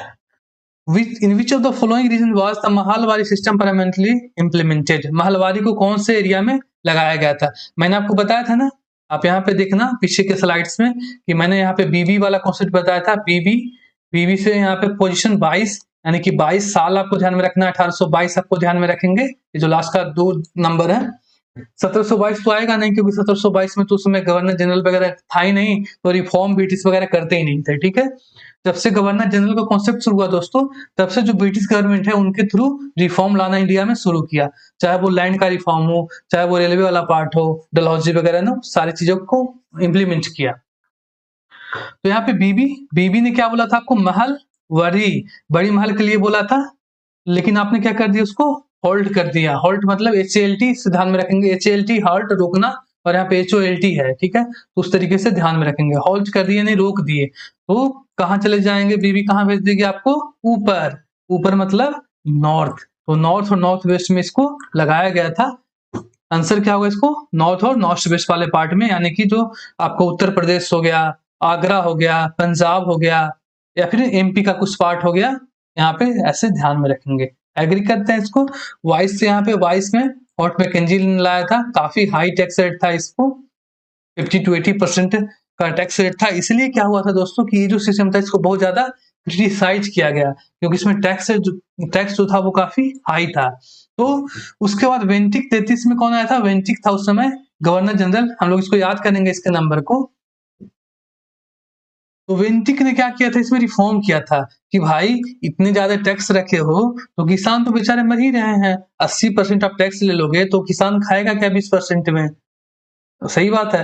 तो बेंटिक ने उसमें कुछ रिफॉर्म किया था, उसके ऊपर क्वेश्चन पूछे जाते हैं कि कौन सा जो गवर्नर जनरल था वो महालवारी सिस्टम में रिफॉर्म किया था, तो कौन किसने किया था, बेंटिक ने किया था। तो यहाँ पे 22 और यहाँ पे 33 दोनों नंबर को ध्यान में रखना है। बेंटिस कंडीशन कुछ डाल दिया था, क्या डाल दिया था कि भाई इतना ज्यादा टैक्स है, थोड़ा कम कर लेते हैं, थोड़े से किसानों के सिस्टम को देख लेते हैं कि बारिश हुआ है नहीं हुआ है, बारिश नहीं होगा तो टैक्स और कम कर देना, थोड़े से ह्यूमिनिटी दिखा देते हैं। ज्यादा तो उम्मीद नहीं था, लेकिन थोड़ी सी ह्यूमिनिटी, थोड़े से कंडीशन इन्होंने ऐड किया था। मूव ऑन करते हैं 30 नंबर क्वेश्चन, माहलवारी के ऊपर ही है। Which of the following statement about the Mahalwari system of revenue settlement is correct, निम्नलिखित में से कौन सा स्टेटमेंट गलत है माहलवारी के ऊपर, ठीक है। तो देखते हैं, ये हिंदी में लिखा हुआ है और ये ऊपर वाला पार्ट इंग्लिश में है। The right to collect the revenue and pay to the East India Company was given to the zamindar, नहीं गलत हो गया। जमींदार मतलब बिचौली, और बिचौली किस में थे, परमानेंट सेटलमेंट में थे, माहलवारी में नहीं थे, तो पहला गलत हो गया। अब आप देखो कि कांस्टेबल लेवल पे इस तरह का क्वेश्चन पूछा गया है। The system was divide by Holt Mackenzie, बिल्कुल सही है, याद करवाया मैंने आपको। Land revenue under the system was divide from time to time, हाँ जी, ये भी मैंने आपको बताया कि टाइम के साथ में लैंड का रेवेन्यू था उसको रिफॉर्म किया गया था, क्योंकि काफी हाई टैक्स रखे थे इसमें, तो उसी के लिए बेंटिक ने भी इसमें रिफॉर्म किया था। आप पीछे के स्लाइड में देखना। द सिस्टम वाज इंट्रोड्यूस इन 1822, सही है। मैंने बीबी वाला कॉन्सेप्ट बताया था, बीबी का पोजीशन, बीबी क्या बोली थी, बड़ी महल के लिए बोली थी, बीबी बड़ी महल के लिए बोली थी, महलबारी बड़ी महल के लिए बोली थी। और बीबी का वैल्यू पोजीशन क्या होता है अल्फाबेट में, तो दूसरे नंबर पे बी आता है, तो बीबी मतलब 22, ठीक है। तो पहला गलत हुआ, बाकी बी और सी और डी बिल्कुल सही है। 14 नंबर पे आते हैं। Who introduced the dual system of government in Bengal in 1765? 1765 में बंगाल में दोहरी शासन प्रणाली किसने शुरू की? सिंपल सा कॉन्सेप्ट है दोस्तों, कैसे याद करते हैं इसको। 1764 में क्या हुआ था, बैटल ऑफ बक्सर हुआ था, जिसमें कि अंग्रेजों ने अवध को और दिल्ली के नवाब को बिल्कुल बुरी तरीके से हरा दिया था। तो उसके बाद 1765 में ट्रीटी हुआ था, उसी ट्रीटी को हम लोग क्या बोलते हैं, ट्रीटी ऑफ इलाहाबाद बोलते हैं। उसमें दो इंपॉर्टेंट पॉइंट है, क्या पॉइंट है, एक तो कि हारने के बाद जो दीवानी राइट था, ब्लैकमेलिंग के थ्रू, दीवानी राइट कहाँ का, बंगाल, बिहार और उड़ीसा। दीवानी राइट मतलब टैक्स कलेक्शन का राइट, जो अभी कलेक्टर काम करते हैं ना, तो उसी को वो दीवान बोलते थे उस समय कलेक्टर को ही। तो दीवानी राइट किसको मिल गया, अंग्रेजों को मिल गया, कि अब अंग्रेज फ्री हो गए बंगाल, बिहार और उड़ीसा से टैक्स कलेक्शन के लिए। कितने रुपए में, तो मात्र 26 लाख पर एनम में। मतलब कि ब्रिटिश जो है वो अपने जो नवाब होते थे उस समय, दिल्ली के जो नवाब होते थे, उनको 26 लाख रुपए देगी सालाना, उसके बदले में वहां का जो टैक्स कलेक्शन का पूरा राइट है, मतलब पूरा पैसा कौन लेकर के किसके पास जाएगा, तो वो बंगाल, बिहार और उड़ीसा का चला जाएगा अंग्रेजों के पास में, ठीक है। उसके बाद निजामत फंक्शन, अंग्रेजों ने क्या बोला, उस समय दिल्ली के जो नवाब थे उनको क्या बोला कि भाई नवाबे आलम, अब क्या हो गया है, यहाँ पे शाह आलम 2 थे उस समय, क्या बोला कि भाई शाह आलम, अब आपसे तो निजामत फंक्शन मतलब कि एडमिनिस्ट्रेशन का काम, दो तरीके का काम होता है ना, एक तो पैसे कलेक्शन वाला जो कि कलेक्टर काम करते हैं, साथ में वो एडमिनिस्ट्रेशन भी देखते हैं, जो कि कहाँ पे लॉ एंड ऑर्डर खराब हो रहा है, तो लॉ एंड ऑर्डर वाला मतलब एडमिनिस्ट्रेशन वाला काम, उसको निजामत बोलते थे, ठीक है। ये सब जो टर्म लिया गया है दीवानी और निजामत, वो मुगलों से लिया गया था, उसी को अंग्रेज कैरी कर रहे थे। तो बोला कि भाई आपसे तो होगा नहीं शाह आलम जी, आप तो हार गए हैं, आपके पास कैपेबिलिटी भी नहीं है कि आप एडमिनिस्ट्रेशन को देखे, तो आप एक काम करो, जो निजामत है वो आपके नाम पे हम करेंगे। यहाँ पे उसने डायरेक्टली दीवानी ले लिया कि आप डायरेक्ट इसके दीवानी राइट का मालिक हम है, लेकिन यहाँ पे इनडायरेक्टली लिया। वो क्या बोला कि भाई आपसे होगा नहीं, लेकिन इसको मैं कर दूंगा, लेकिन उसके बदले में आप क्या करना, हमको 53 लाख रुपए दे देना। तो 26 लाख दिया और 53 लाख ले लिया, ठीक है, इसको ऐसे ध्यान में रखेंगे। तो इसी तरीके से इसी सिस्टम को क्या बोलते हैं, ड्यूअल सिस्टम बोलते हैं। इसी को क्या बोलते हैं, ड्यूअल सिस्टम बोलते हैं। और इसमें क्या हो गया कि अंग्रेजों के पास एक तरफा टैक्स का राइट मिल गया बंगाल, बिहार और उड़ीसा में, और अंग्रेज थे वो लूटना शुरू कर दिए बंगाल, बिहार और उड़ीसा को, ठीक है। तो इसी को ड्यूअल सिस्टम बोलते हैं, डे लाइट रॉबरी बोलते हैं, मतलब एक तरीके से इसको डकैती बोलते हैं, ठीक है। तो उस समय गवर्नर कौन था, रॉबर्ट क्लाइव था बंगाल का गवर्नर, ठीक है। तो रॉबर्ट को ध्यान में रखना ऐसे, तो रॉबर्ट ने रॉबरी किया, रॉबर्ट मतलब रॉबर्ट क्लाइव, और रॉबरी मतलब ड्यूअल सिस्टम, मतलब कि लूट का सिस्टम, ठीक है। और पैसे साथ में ले गए, पैसे 65 में यहाँ पे पैसा है, साथ ले गया, तो पैसा 765, आपको आगे में एक लगा देंगे तो क्या बन जाएगा, 1765 बन जाएगा। तो ऐसे भी ध्यान में रखेगा, इसके ऊपर इतना ध्यान नहीं देंगे, क्योंकि ऐसे भी आपको ध्यान में रखेगा कि 1766 बैटल ऑफ बक्सर सभी को ध्यान में रहता है, और बैटल ऑफ बक्सर के बाद ही ये ट्रीटी हुआ था 1765 में, ठीक है। तो ध्यान में बस इतना रखना है कि 65 में ड्यूअल सिस्टम हुआ, रॉबरी हुआ, और रॉबरी किसने किया, रॉबर्ट क्लाइव ने किया, ठीक है। तो आंसर क्या होगा इसको, रॉबर्ट क्लाइव, रॉबर्ट रॉबरी किया, ड्यूअल सिस्टम किया, और पैसा लूटना शुरू कर दिया बंगाल, बिहार और उड़ीसा से। 15 नंबर का क्वेश्चन कहाँ गया भाई, 15 का क्वेश्चन गायब है शायद, चलो गायब है। 16 पे आते हैं, which governor general is credited with the establishment of district Diwani Adalat and district फौजदारी अदालत इन बंगाल इन 1772।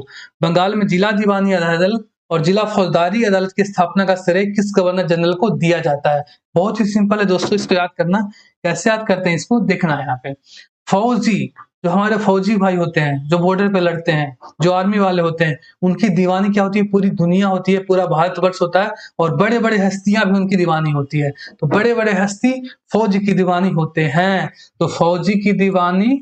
और यहाँ पे वार्न हेस्टिंग में ये जो अंडरलाइन पार्ट है वरी, और यहाँ पे हस्ती में क्या है, हस्ती। तो बड़ी हस्ती फौजी की दीवानी होते हैं, और फौजी से यहाँ पे फौजदारी अदालत, और दीवानी से यहाँ पे दीवानी अदालत।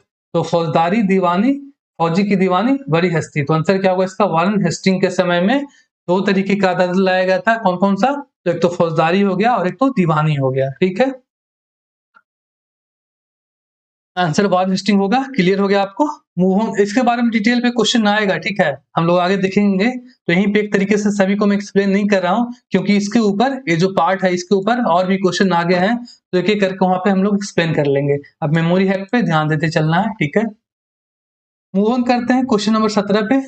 Who among the following presided over the Diwani Adalat, a new system of justice established in the 1772 and under the British government? English version है, हिंदी मैंने यहाँ पे लिख दिया कि निम्नलिखित में से किसने ब्रिटिश प्रशासन के तहत वर्ष 1772 में स्थापित न्याय की एक प्रणाली दीवानी अदालत का अध्यक्षता किया था। यहाँ पे देखना दोस्तों, मैंने क्या बताया था कि जो दीवानी अदालत था और फौजदारी अदालत था, दोनों का स्थापना किसने किया था, वरी हस्ती, फौज की दीवानी वरी हस्ती, तो वॉरेन हेस्टिंग के द्वारा किया गया था। अब यहाँ पे क्वेश्चन पूछ रहा है कि जो दीवानी अदालत था इसका हेड कौन था, ठीक है। तो यहाँ पे देखना दोस्तों, जो दीवानी अदालत है उसका हेड कौन करता था, तो डिस्ट्रिक्ट कलेक्टर करते थे। जो अभी के कलेक्टर होते हैं ना, उनको अभी भी देखना कि मजिस्ट्रियल पावर, डीएम बोलते हैं ना, डिस्ट्रिक्ट मजिस्ट्रेट। मजिस्ट्रेट मतलब क्या हुआ, जुडिशियल पावर, ठीक है। तो उस समय भी वहां पे कलेक्टर, यही वाला सिस्टम पहले भी था। तो कलेक्टर को क्या था, जुडिशियल पावर था, तो कलेक्टर को ही यहाँ पे क्या बना दिया गया था, डिस्ट्रिक्ट दीवानी अदालत का हेड बना दिया गया था। कहाँ चला गया भाई, हाँ।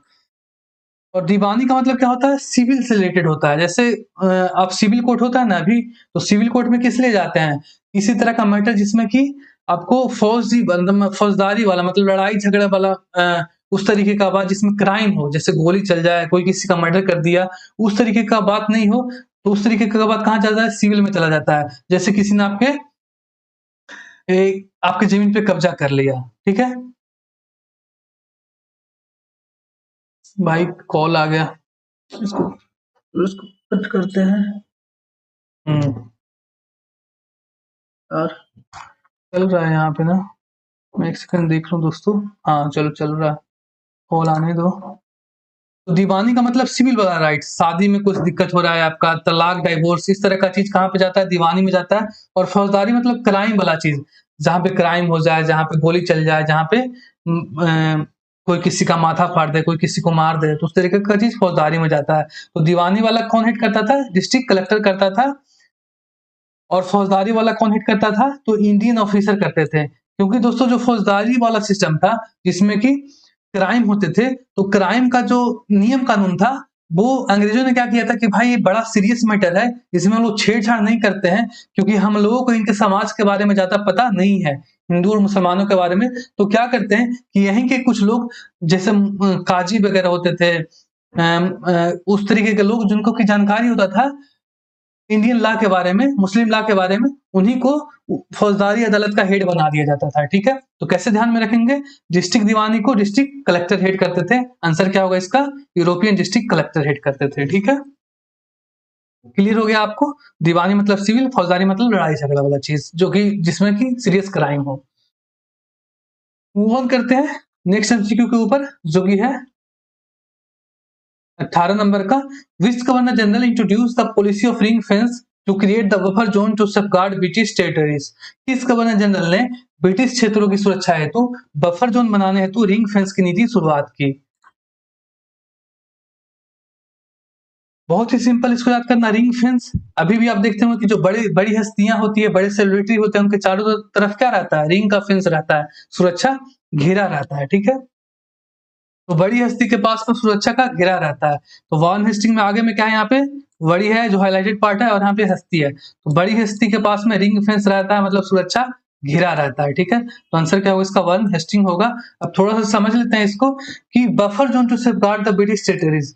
वॉन हेस्टिंग जब सबसे पहले गवर्नर जनरल बना था बंगाल का, तो उसने क्या किया था कि जो भी डिस्प्यूट चल रहे थे, जो भी बॉर्डर उनको सिक्योर नहीं लग रहे थे, तो उनके ऊपर वो क्या किया था कि रिंग फेंस मतलब बफर एक जोन बनाने का शुरुआत किया था कि भाई जो जो मेरे साथ में है वो मेरे पास आ जाओ, और जो जो मेरे दूर है वो और दूर चले जाओ। और बीच में हम क्या करते हैं, एक रिंग फेंस टाइप सुरक्षा घेरा बना लेते हैं, जैसे कि हमारा टेरिटरी है, ब्रिटिश गवर्नमेंट का जो भी एरिया है वो सुरक्षित रहे। मूव ऑन करते हैं नेक्स्ट क्वेश्चन पे, 19 नंबर का। द सन्यासी revolt mainly occur during which time period. सन्यासी विद्रोह मुख्यतः किस समावधि में हुआ था।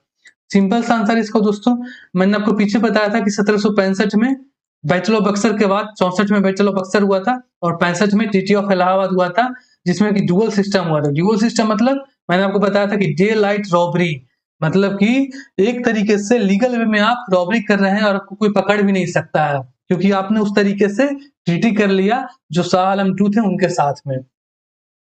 ट्रीटी ऑफ इलाहाबाद हुआ था, दीवानी राइट मिल गया था बंगाल, बिहार और उड़ीसा का, मतलब लूटने का छूट मिल गया था, साथ में निजाम फंक्शन भी मिल गया था शाह आलम II के बिहाफ में। उसके बदले वो शाह आलम II से पैसा लेता था 53 लाख, और यहाँ पे वो देता था 26 लाख। ठीक है, तो जब डे लाइट रॉबरी दीवानी राइट मिल गया दोस्तों, तो उन्होंने टैक्स कलेक्शन शुरू किया, तो बहुत ही गलत तरीके से टैक्स कलेक्शन को बढ़ावा दिया। मतलब कि जितना मन उतना टैक्स लगा रहे हैं, कभी हम लगा दे रहे हैं, फिर कोई और ऑफिसर आ रहा है वो भी लगा दे रहा है, मतलब किसी तरीके का सिस्टमेटिक वे नहीं था, मतलब जितना जिसको मन आए वो लूट लो। तो उसी तरीके से क्या हुआ दोस्तों कि 1765 के बाद 1767 में एक तो इन्होंने लूट भी शुरू कर दिया था, और उसके साथ में बंगाल बिहार के लिए दुर्गति की बातें थी कि उसमें बंगाल में बहुत ही भयानक एक अकाल पड़ गया था 1767 में, मतलब कि फैमिन आ गया था, बारिश वगैरह नहीं हुआ था, तो अनाज नहीं हुआ था, जिसके कारण की अकाल पड़ गया था। इसमें करीब करीब 1 करोड़ लोगों का डेथ, यानी 10 मिलियन लोगों का डेथ हो गया था। और उसके साथ में ही तीसरा पॉइंट ये था, एक बीमारी उसमें होता था, स्मॉल पॉक्स। अभी आप देखते होंगे कि इसका वैक्सीन बच्चे को लग जाता है तो ये फैलता नहीं है, लेकिन ये बीमारी क्या होता था, काफी बड़े लेवल पे फैलता था जब उस समय टीका उसका नहीं हुआ करता था। तो उसी समय इसका आउटब्रेक भी हो गया। इन सभी चीजों को मिलाकर के पूरा बंगाल में क्या था दोस्तों, बहुत ही बुरी सिचुएशन था। एक तो ड्यूअल सिस्टम, रॉबर्ट रॉबरी कर रहा है, ठीक है, दूसरा बंगाल में फेमिन आ गया 1767 में, उसके साथ में स्मॉल पॉक्स यानी बीमारी का आउटब्रेक हो गया। इन तीनों चीजों को मिला करके बंगाल का स्थिति बहुत ही खराब हो गया। लेकिन इससे किन लोगों को फर्क पड़ा? तो किसानों को फर्क पड़ा, जो सन्यासी लोग होते थे। सन्यासी मतलब कि दोस्तों अभी भी आप देखते हो कि बहुत सारे लोग बाबा वगैरह का जो वेश धारण करते हैं, अभी भी बाबा रहते भी हैं, वो लोग गाँव-गाँव जा करके भिक्षे माँग करके खाना खाते हैं। क्योंकि उनका अपना कुछ नहीं होता है, वो समाज के लिए या फिर मंदिरों के लिए, मस्जिदों के लिए, मौलवी साहब भी होते हैं, तो वो लोग उनके लिए सेवा में लगे रहते हैं, तो उनका अपना कुछ नहीं होता है, तो वो भिक्षा माँग करके खाते हैं, उन्हीं को सन्यासी बोलते हैं। तो जब इस तरह का दिक्कत हुआ दोस्तों, बंगाल में काफ़ी बड़ा अकाल पड़ गया, रॉबर्ट रॉबरी कर रहा है, ड्यूअल सिस्टम हो गया, तो सन्यासी लोगों को असंतोष हुआ कि भाई हम लोग खाएँगे कहाँ से? अकाल है, तुम लूटे जा रहे हो, बीमारी है। तो उसी टाइम में सन्यासियों ने क्या कर दिया, रिवोल्ट कर दिया, ठीक है?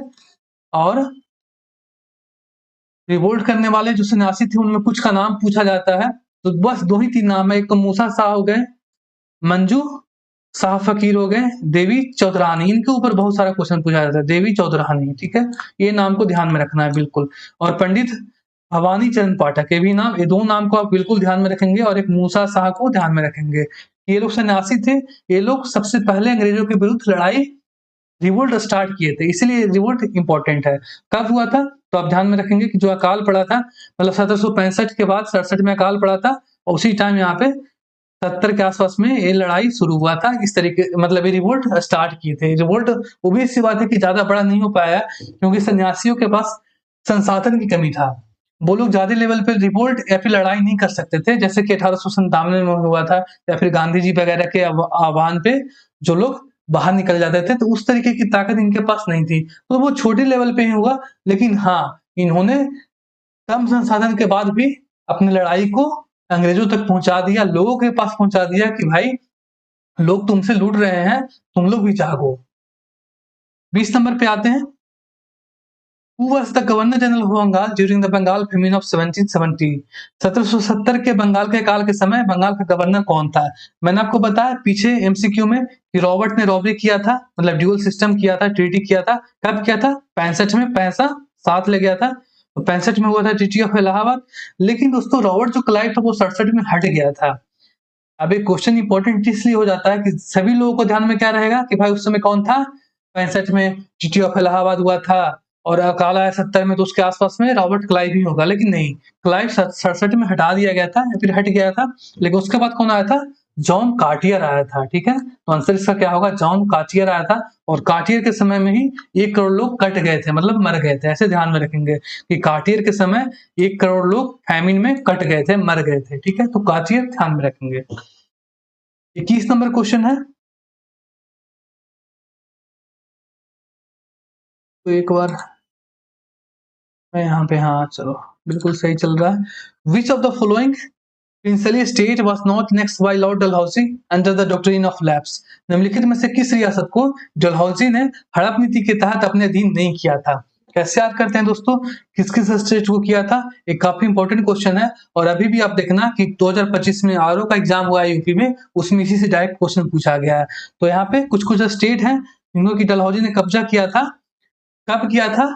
सीरियल भी पूछता है और ईयर भी पूछता है, तो एक ही बार में इस सभी को याद कर लेते हैं। कैसे देखना, बहुत ही सिंपल और शानदार तरीका है दोस्तों। 1 मिनट का फोकस चाहिए होगा, 1 मिनट आप बिल्कुल स्लाइड पे देखेंगे, उसके बाद इस टॉपिक से कम 50 से 75 क्वेश्चन पूछे गए डिफरेंट डिफरेंट एग्जाम में, आपका सारा का सारा प्रॉब्लम यहीं पे खत्म हो जाएगा।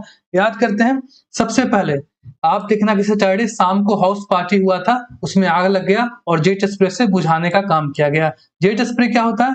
तो आप बोले कि जेट स्प्रे जो बाथरूम वगैरह में या फिर काफी तेजी से जो ये करता है, पानी का फव्वारा मारता है आग को बुझाने के लिए, उसको जेट स्प्रे बोलते हैं, ठीक है? क्लियर हो गया? बहुत सारे बाथरूम में भी जेट स्प्रे का यूज होता है और बहुत सारे लोग आग बुझाने के लिए भी जेट स्प्रे को लगवाते हैं। बहुत जगह पे किचन में लगवा लेते हैं कि हाँ भाई आग वगैरह लग गया तो जेट स्प्रे से बुझा सकते हैं, ठीक है? तो ध्यान में रखेंगे। सबसे पहले सैटरडे को, सैटरडे छुट्टी होता है ना, वीकेंड होता है स्टार्ट में, तो सैटरडे को तो घर में पार्टी होगा ही, करेंगे ही आप। तो सैटरडे, सैटरडे से सतारा, सतारा में आगे में यहाँ पे क्या है? सैटरडे है, तो ऐसे ध्यान में रखेंगे इसको, सैटरडे से सेट से सतारा। उसके बाद शाम को पार्टी, शाम को हाउस पार्टी, तो शाम से यहाँ पे संबलपुर, आगे में क्या है? शाम है यहाँ पे, तो संबलपुर भी ध्यान में रखना है। उसके बाद हाउस से यहाँ पे डलहौजी में हाउस है, तो यहाँ पे ध्यान में रखेंगे कि डलहौजी के समय ही सब काम हो रहा था, इस स्टेट को एनेक्स किया जा रहा था, तो डलहौजी भी आप इसको रिलेट कर पाएंगे, ठीक है। उसके बाद पार्टी, पार्टी सबसे ज्यादा लोग कौन से करते हैं, तो पंजाब वाले लोग पैग लगाते हैं, ठीक है, पटियाला पैग। तो पी फॉर पार्टी और पी फॉर पंजाब को ध्यान में रखेंगे। सैटरडे शाम हाउस पार्टी था, उसके बाद आग लग गया, ठीक है।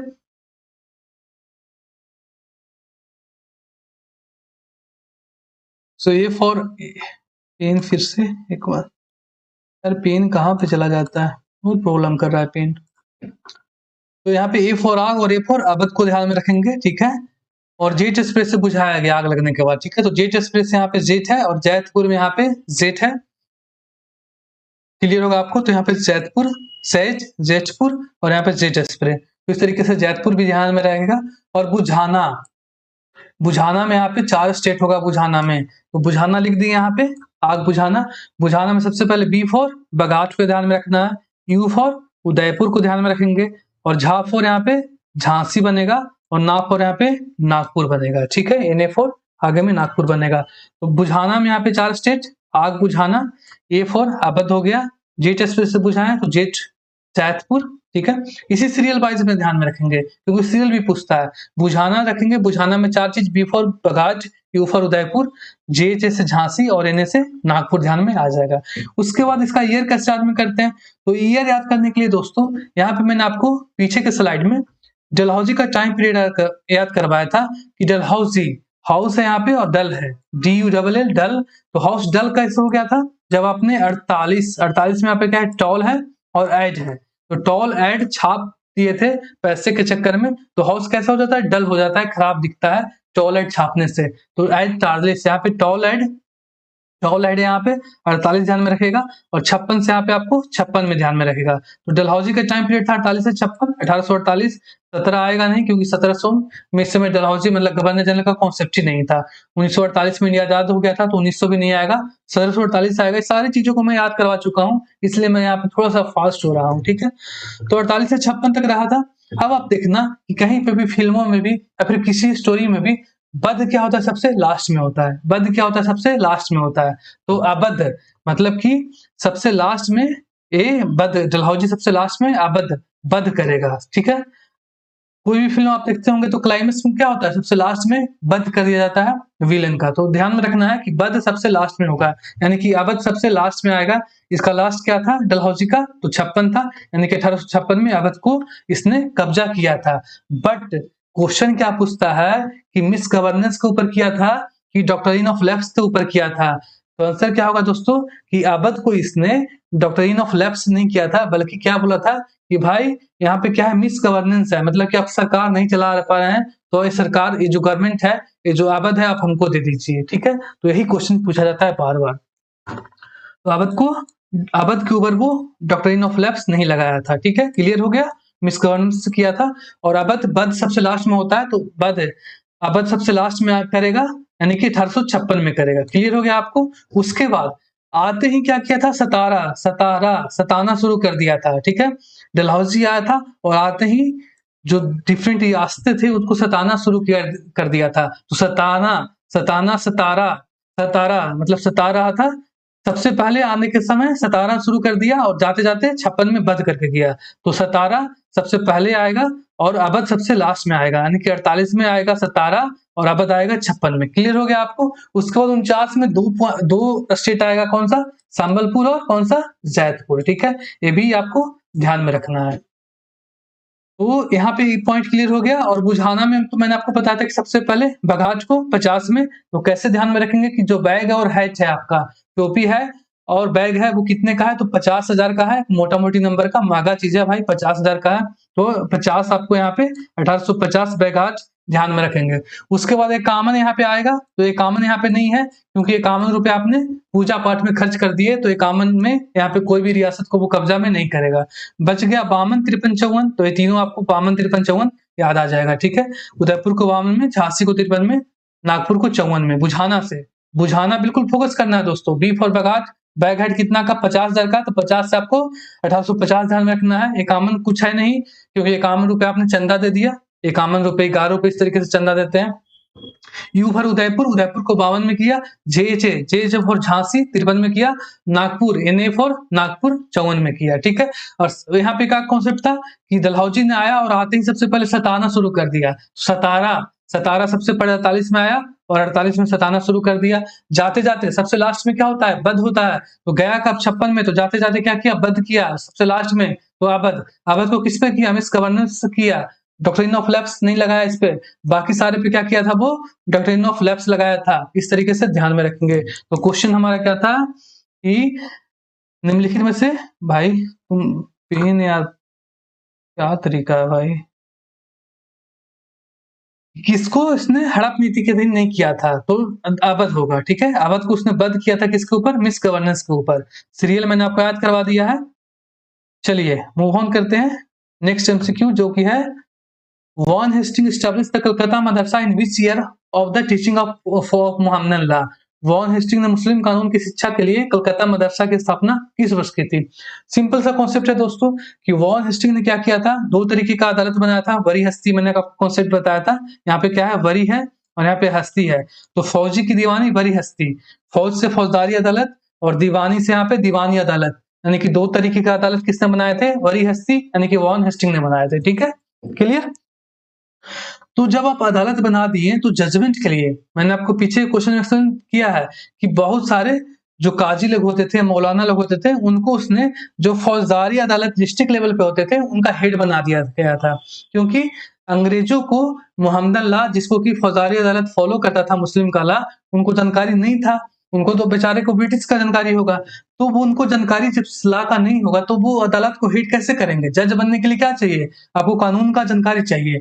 लेकिन इनको तो इंडियन कानून का जानकारी था ही नहीं। तो इसी के लिए उन्होंने क्या किया था दोस्तों कि इसी चीज को सीखने के लिए, सिखाने के लिए उन्होंने मदरसा बनवाया था कि मदरसा में भाई आप मोहम्मदन ला को बनाइए, सिखाइए लोगों को, कि जिससे क्या होगा कि लोग को जानकारी होगी कि ला के बारे में, और उसी के हिसाब से जब उनको जस्टिस दिया जाएगा फौजदारी अदालत में तो चीजों को वो समझ पाएंगे। ठीक है, इसीलिए उन्होंने कलकत्ता मदरसा बनवाया था। कब बनवाया था इसको सीखते हैं हम लोग। यहाँ पे देखना कि कलकत्ता मदरसा हो गया और एक एस्थेटिक सोसाइटी ऑफ बंगाल हो गया।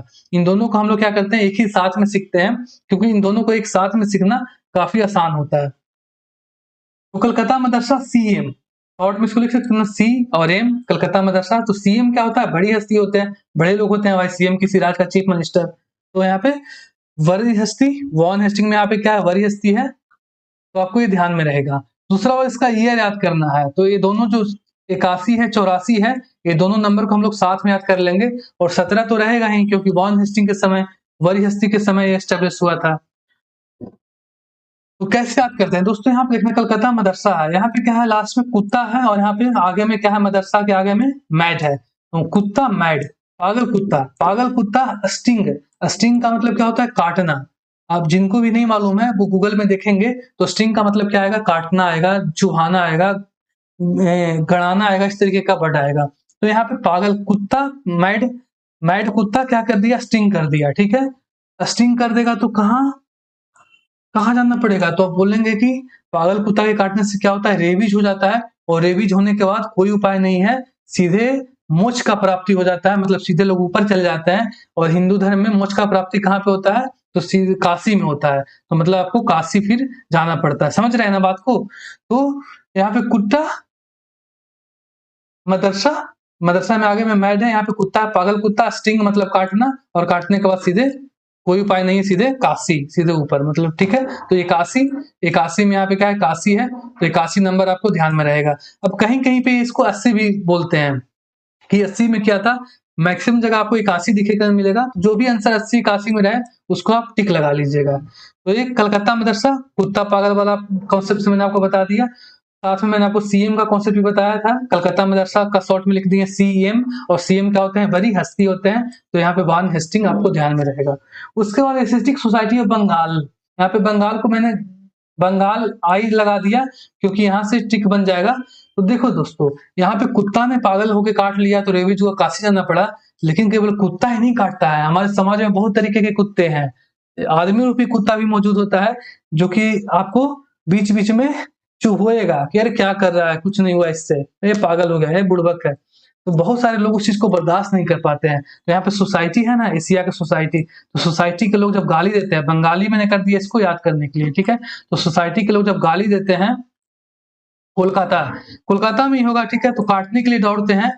तो बहुत सारे लोग क्या करते हैं, जो कमजोर होते हैं वो समाज के प्रेशर से, समाज के, सोसाइटी के, बंगाली, यहाँ पे क्या है, गाली है, जो हाईलाइटेड वर्ड है दोस्तों उस पर फोकस करेंगे। तो समाज के गाली से परेशान होकर के कहाँ पे चले जाते हैं, तो अपने विल से, अपने मन से क्या करते हैं, जान देते हैं। विल जोन्स, यहाँ पे जान है ना, रस्सी पे चढ़ करके सुसाइड कर लेते हैं, और जान जोन्स में यहाँ पे क्या है, जान है, और अपने विल से जान दे देते हैं, ठीक है। तो विल जोन्स भी आपको ध्यान में रहेगा, विल जोन्स इसको बोल सकते हैं। और 84 में यहाँ पे क्या है, रस्सी है, रस्सी पे यहाँ पे चार, आगे में यहाँ पे CH और चार बोल सकते हैं, और यहाँ पे रस्सी बोल सकते हैं। तो रस्सी पे चढ़ जाते हैं, सोसाइटी, सोसाइटी, और यहाँ पे बंगाली में गाली है, तो सोसाइटी की गाली से रस्सी पे 84, रस्सी पे चढ़ जाते हैं, और जान अपने विल पावर, अपने विल से मतलब अपने स्वेच्छा से जान दे देते हैं, ठीक है। तो इस तरीके से आपको 84 नंबर भी याद में रहेगा, और 81 नंबर भी ध्यान में रहेगा। रिपीट करते हैं, कलकत्ता मदरसा, CM बड़ी हस्ती, CM क्या होते हैं, बड़ी हस्ती होते हैं, तो वन हेस्टिंग। उसके बाद यहाँ पे कलकत्ता में क्या है, कुत्ता है, और मदरसा में यहाँ पे मैड है, तो कुत्ता, पागल कुत्ता, अस्टिंग, अस्टिंग मतलब काटना, तो काटने से बाद सीधे आपको 81 काशी जाना पड़ेगा, तो 81 नंबर आपको ध्यान में रहेगा, ठीक है। सोसाइटी काटता है, सोसाइटी गाली देता है, 84 रस्सी पे चढ़ जाते हैं, और जान, विलियम जोन्स, जान अपने व्हील से, अपने स्वेच्छा से जान दे देते हैं, तो 84 भी ध्यान में रहेगा आपको, ठीक है। मूव ऑन करते हैं नेक्स्ट क्वेश्चन पे, 22 नंबर का, जो कि है, which of the following pairs of educational institution during the colonial rules in India is are correctly matched. भारत में औपनिवेशिक शासन के दौरान निम्नलिखित में से कौन सा शैक्षणिक संस्थानों का एकदम सही सुमेलित है।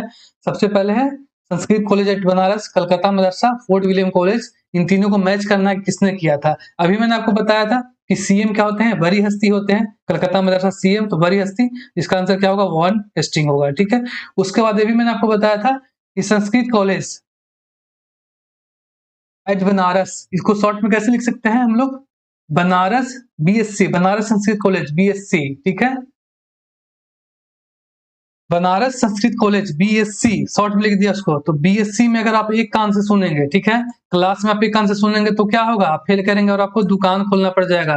डंकन दुकान है ना यहाँ पे, ठीक है। तो BSc 91 में आया था, ध्यान में रखेंगे इसको, Sanskrit college at Banaras, short में लिखा BSc में एक कान, तो दुकान, दुकान खोलना पड़ेगा, क्योंकि आपने ध्यान दिया नहीं भाई, एक कान से सुन रहे थे आप क्लास में, तो क्या आप ध्यान देंगे, ठीक है। तो Sanskrit college at Banaras BSc एकान दुकान। तो एकान 1791 में कौन था, तो आप बोलेंगे 1791 में वॉरेन हेस्टिंग नहीं था। वॉरेन हेस्टिंग क्या कर दिया था, एक 1785 तक ही रहा था, ठीक है। तो 91 में कौन रहा था, 91 में रहा था, इसके बाद कॉर्नवालिस आया था, ठीक है। लेकिन ऑप्शन तो यहाँ पे कुछ गलत दिखा रहा है भाई। अच्छा करेक्टली पूछ रहा है, ठीक है ना, कौन सा करेक्टली मैच है। हाँ तो ये तो गलत हो गया, यहाँ पे कौन आएगा, BSc Banaras Sanskrit college BSc में एक अंक, जोनाथन डंकन वाला केस है, और डंकन किसके समय में था 91 में, तो कॉर्नवालिस था, तो ये तो गलत हो गया, मैचिंग सही नहीं है, ठीक है।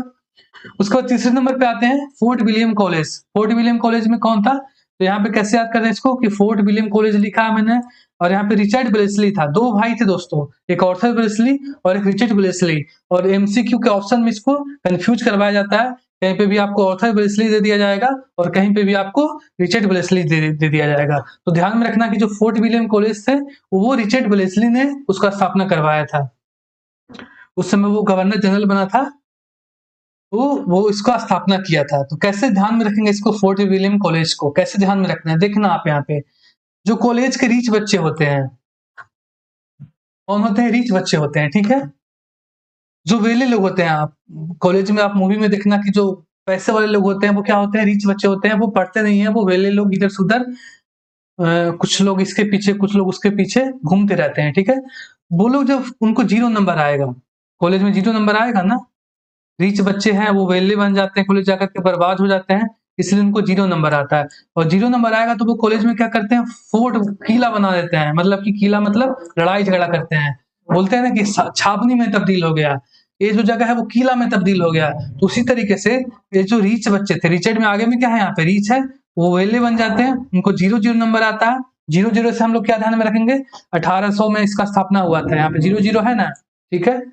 अरे भाई वो कॉलेज को क्या करते हैं, किला में तब्दील कर देते हैं, फोर्ट में तब्दील कर देते हैं, लड़ाई झगड़ा करने लगते हैं।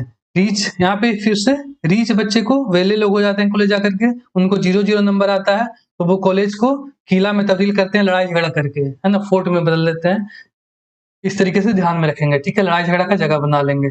तो इसका आंसर फोर्ट विलियम कॉलेज का क्या होगा, रिचर्ड ब्लेजली होगा, ना कि आर्थर ब्लेजली होगा, ठीक है। तो ये भी गलत हो गया, तो आंसर क्या है, केवल ओनली 2 ओनली, ठीक है। ये यूपीएससी का क्वेश्चन है 2018 के, आसानी से याद करेंगे। Sanskrit college at Banaras, BSc बोलेंगे बनारस संस्कृत कॉलेज, तो बीएससी में एक कान तो दो कान, तो इसका डंकन, डंकन में यहाँ पे क्या है, दुकान, है ना, यहाँ पे डंकन।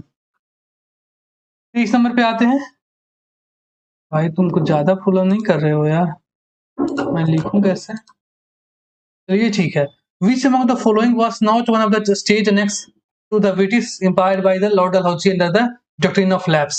यूपीएससी आरओ 2025 का क्वेश्चन है, काफी रिसेंट में पेपर हुआ है, पिछले महीने ही। तो मैंने आपको बताया था, बुझाना में आपको 2 चीज बताया था, यहाँ पे देखना। एक तो सैटरडे शाम को हाउस पार्टी था, वहां पे आग लग गया, जेट एक्सप्रेस से बुझाना, ठीक है। सैटरडे से यहाँ पे सटारा, शाम से संबलपुर, याद करवा दिया आपको।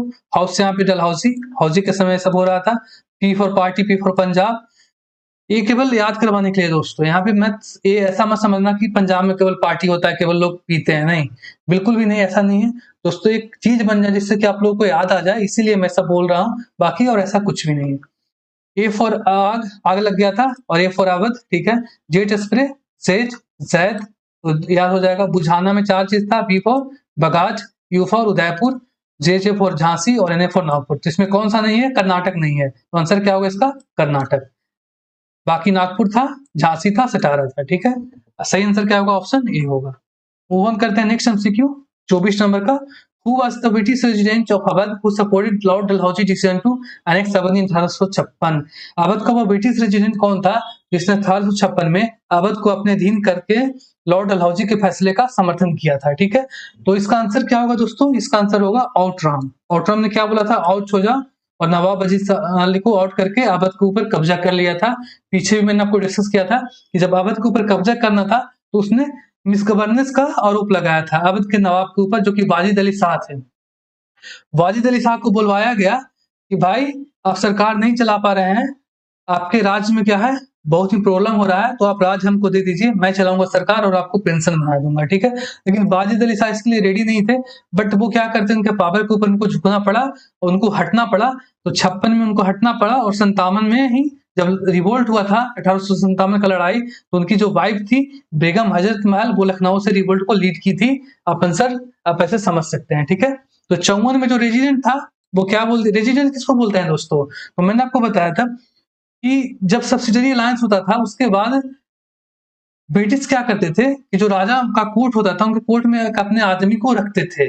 वो आदमी क्या करता था, इनको ब्रिटिश को उस कोर्ट के बारे में, उस राज के बारे में सारी जानकारी देता था कि इस राज्य में ऐसे चल रहा है, ये जो राजा है वो इससे मिल रहा है, वो अपने दुश्मन से मिल रहा है, वो फलाने को दोस्त बना रहा है। तो इस तरीके की जानकारी जो था वो रेजिडेंट रहता था, ब्रिटिश का, ब्रिटिश गवर्नमेंट के द्वारा अपॉइंटेड होता था, और वो राजा महाराजाओं के कोर्ट में रहता था और वो इनको पूरी खबर देता था, ठीक है। तो वही जो रेजिडेंट था उस समय वो आउटरम था, उसी ने वो रिपोर्ट बनाया। आउटरम ने बोला कि भाई नवाब तुम आउट हो जाओ, आउटरम से यहाँ पे आगे में आउट है, तो ध्यान में रखना है। तो आंसर क्या होगा इसका, आउट राम होगा। मूव ऑन करते हैं 25 number question. Match the following principal states annexed by Lord Dalhousie under the doctrine of lapse with the respective years of annexation. Lord Dalhousie द्वारा व्यापक सिद्धांत, मतलब कि डॉक्ट्रिन ऑफ लैप्स के तहत शामिल की गई निम्नलिखित रियासतों को उनके संबंधित विलय भर से मिलान करें। बहुत ही सिंपल है, मैंने आपको बताया था कि सैटरडे, सतारा कौन था, आते के साथ सताना शुरू किया था डलहौजी ने। तो डलहौजी आया था कब, 48 में आया था, और आते के साथ सताना शुरू किया था। तो ठीक है, इसका ये होगा, मैचिंग होगा। उसके बाद जैतपुर और संबलपुर दोनों एक साथ किया था। सैटरडे शाम को हाउस पार्टी था, शाम से यहाँ पे आगे में शाम है संबलपुर, और जेट से बुझाया गया था, तो जेट से यहाँ पे जेट स्प्रिंग। यहाँ पे देखना दोस्तों, ये सारे कुछ को मैं याद करवा चुका हूँ, 2 बार 3 बार हो रहा है, तो इसलिए मैं यहाँ पे रिपीट नहीं कर पा रहा हूँ, क्योंकि ये टाइम कंज्यूमिंग होगा और वीडियो बहुत बड़ा हो जाएगा। तो जो लोग यहाँ पे नहीं देखे होंगे या फिर पहली बार देख रहे होंगे, वो पीछे के स्लाइड जरूर देखें, क्योंकि सारी चीजों को मैं एक्सप्लेन कर चुका हूँ। तो ये क्वेश्चन आपको यहाँ पे बहुत इजीली मिला पाएंगे इस स्लाइड के अनुसार, जो कि मैं पहले आपको एक्सप्लेन कर चुका हूँ। मूव ऑन करते हैं इसको। 25 number question, who was the governor general of India during the second Anglo Burmese war? द्वितीय आंग्ल वर्म युद्ध के दौरान भारत का गवर्नर जनरल कौन था? सिंपल सा कॉन्सेप्ट है, इसको कैसे याद करते हैं, यहाँ पे लिख दिया सेकेंड एंग्लो बर्मिज वार, जो मेरा साइंटिफिक ट्रिक है उसको यहाँ पे आगे में एस, सेकेंड का एस ले लिया, एंग्लो का ए ले लिया, वर्मिज यहाँ पे पूरा ले लिया, ठीक है। तो एस ए और यहाँ पे वर्मिज ले लिया, ठीक है। तो क्या बन जाएगा, सब U R M E S C. तो यहाँ पे सब है, सब यू आर में, यू आर का मतलब क्या कैटेगरी होता है, तो अनरिजर्व जनरल कैटेगरी। तो जो वामन होते हैं, एक ही संख्या है जो कि कास्ट के ऊपर है, वो कौन सा है, वामन, ब्राह्मण जिसको बोलते हैं, 52, ठीक है। तो 52 किस में आते हैं, सब सब यूआर में आते हैं, सब वामन किस में आते हैं, यूआर में आते हैं। तो इस तरीके से आप वामन को 52 को इससे रिलेट कर पाएंगे, सेकेंड एंग्लो बर्मिज वार से रिलेट कर पाएंगे। वरना दोस्तों इसको याद करने में जवानों लग जाते हैं, लोग याद करते हैं भूलते हैं, याद करते हैं भूलते हैं, लेकिन याद नहीं हो पाता है इस चीज, ठीक है।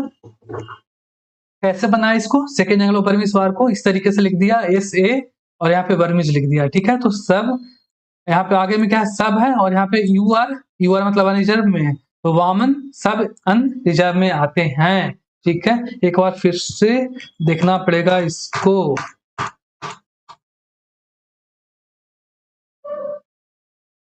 मैंने इसको यहाँ से सेकेंड एंग्लो बर्मिज लिखा, आगे का एस ले लिया, एंग्लो का ए ले लिया और पूरा बर्मिज लिख दिया। तो यहाँ पे आगे में क्या है, सब यू आर में, तो कौन सब यू आर में, तो वामन सब यूआर में आते हैं। तो यहाँ सबको 52 नंबर याद में रहेगा। अब यहाँ पे गवर्नर जनरल के बारे में पूछा गया है, तो 17 तो आगे में आएगा नहीं, 1752 होगा नहीं, obvious सी बात है कि आपको 1852 ही रखना पड़ेगा, क्योंकि 1752 में गवर्नर जनरल का कॉन्सेप्ट ही नहीं था। 1952 में इंडिया को आजादी मिल चुका था, ठीक है। तो यहाँ पे केवल 1852 ही बचता है, और बाकी एक साल लड़ाई चला था। तो वामन जैसे ही ध्यान में रखेंगे तो आपको 53 भी ध्यान में आ जाएगा, ठीक है। तो वामन यानी कि ब्राह्मण सब यूआर में आते हैं, ठीक है। क्लियर हो गया। यहाँ पे आंसर क्या होगा, डलहौजी।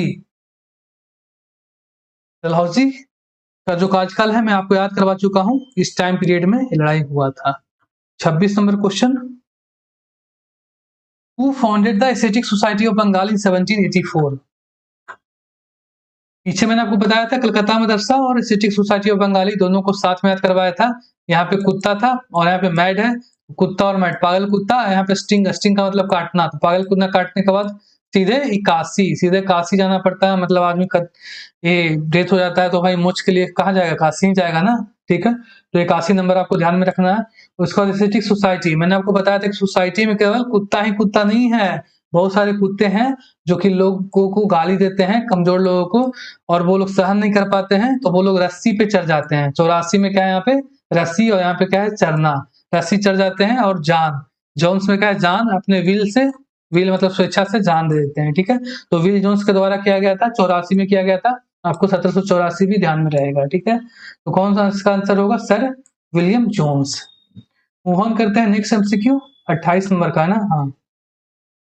निम्नलिखित में से किसने सर्वप्रथम भगवत गीता का अंग्रेजी में अनुवाद किया था?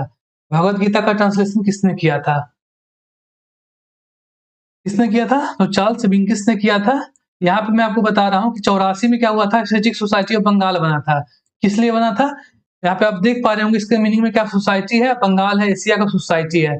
तो वॉन हेस्टिंग के समय वॉन हेस्टिंग ने क्या किया था दोस्तों, कि बहुत सारे जो शिक्षाविद होते थे उस समय के, जो लिंग्विस्ट होते थे, जिनको लैंग्वेज का जानकारी होता था, उनको बुला करके वॉन हेस्टिंग क्या बोलता था, भैया आप लोग क्या करो कि जो भी किताब है, हिंदुओं का किताब है, मुस्लिमों का किताब है, उनका अध्ययन करो। क्यों करो, स्टडी करो? क्योंकि भाई हम अदालत बना रहे हैं तो उसको जजमेंट देना है, तो उसके लिए उस कानून को समझना, वहां के कानून को समझना जरूरी है।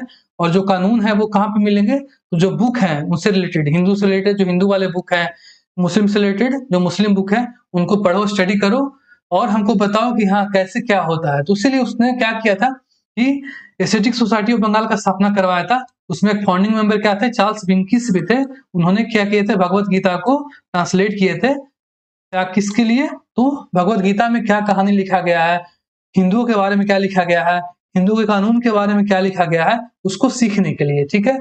अब यहाँ पे क्या है कि कैसे चार्ल्स विंकिस को ध्यान में रख सकते हैं।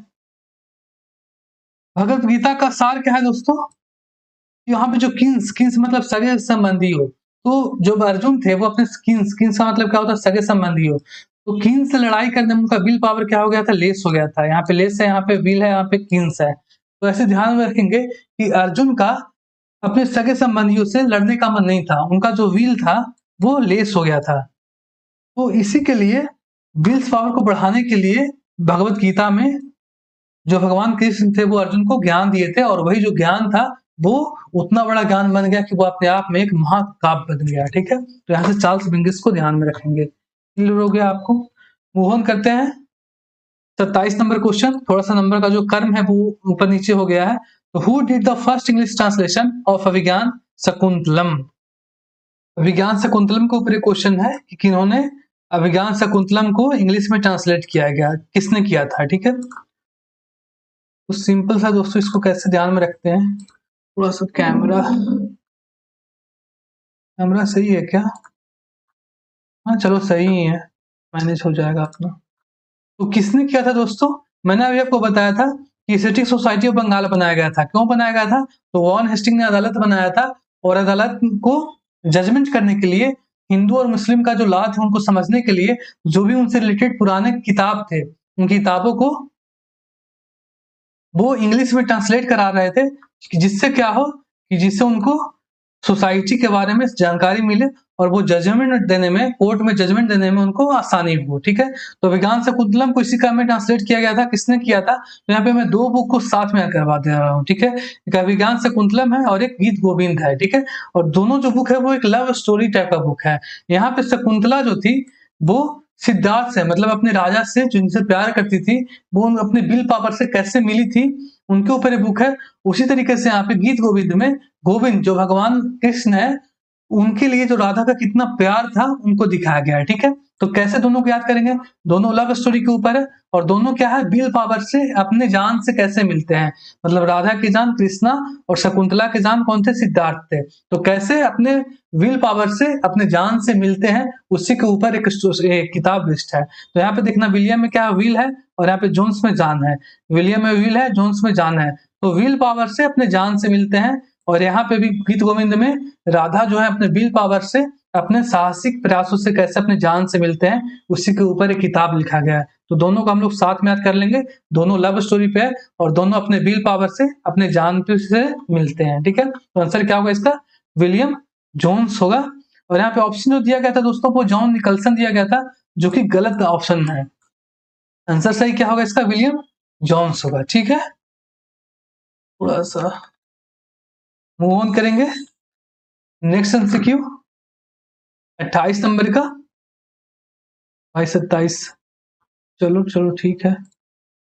पेन आज बहुत इशू किया है, मैं इसको सही करूंगा, बट चलो आई होप कि आप थोड़ा सा इसको संभाल लेंगे। ठीक है, क्योंकि कंटेंट इतना जबरदस्त है। हु एस्टैब्लिश द सदर दीवानी अदालत एंड सदर निजामत अदालत in British India in 1772? British Bharat में सदर दीवानी अदालत और सदर निजामत अदालत की स्थापना किसने की? 1772 में। ठीक है, तो ध्यान में रखते हैं दोस्तों, कैसे याद करेंगे इसको? मैंने फिर से आपको बताया था आपको पीछे। अच्छा भाई कहाँ चला गया यार? अरे हाँ,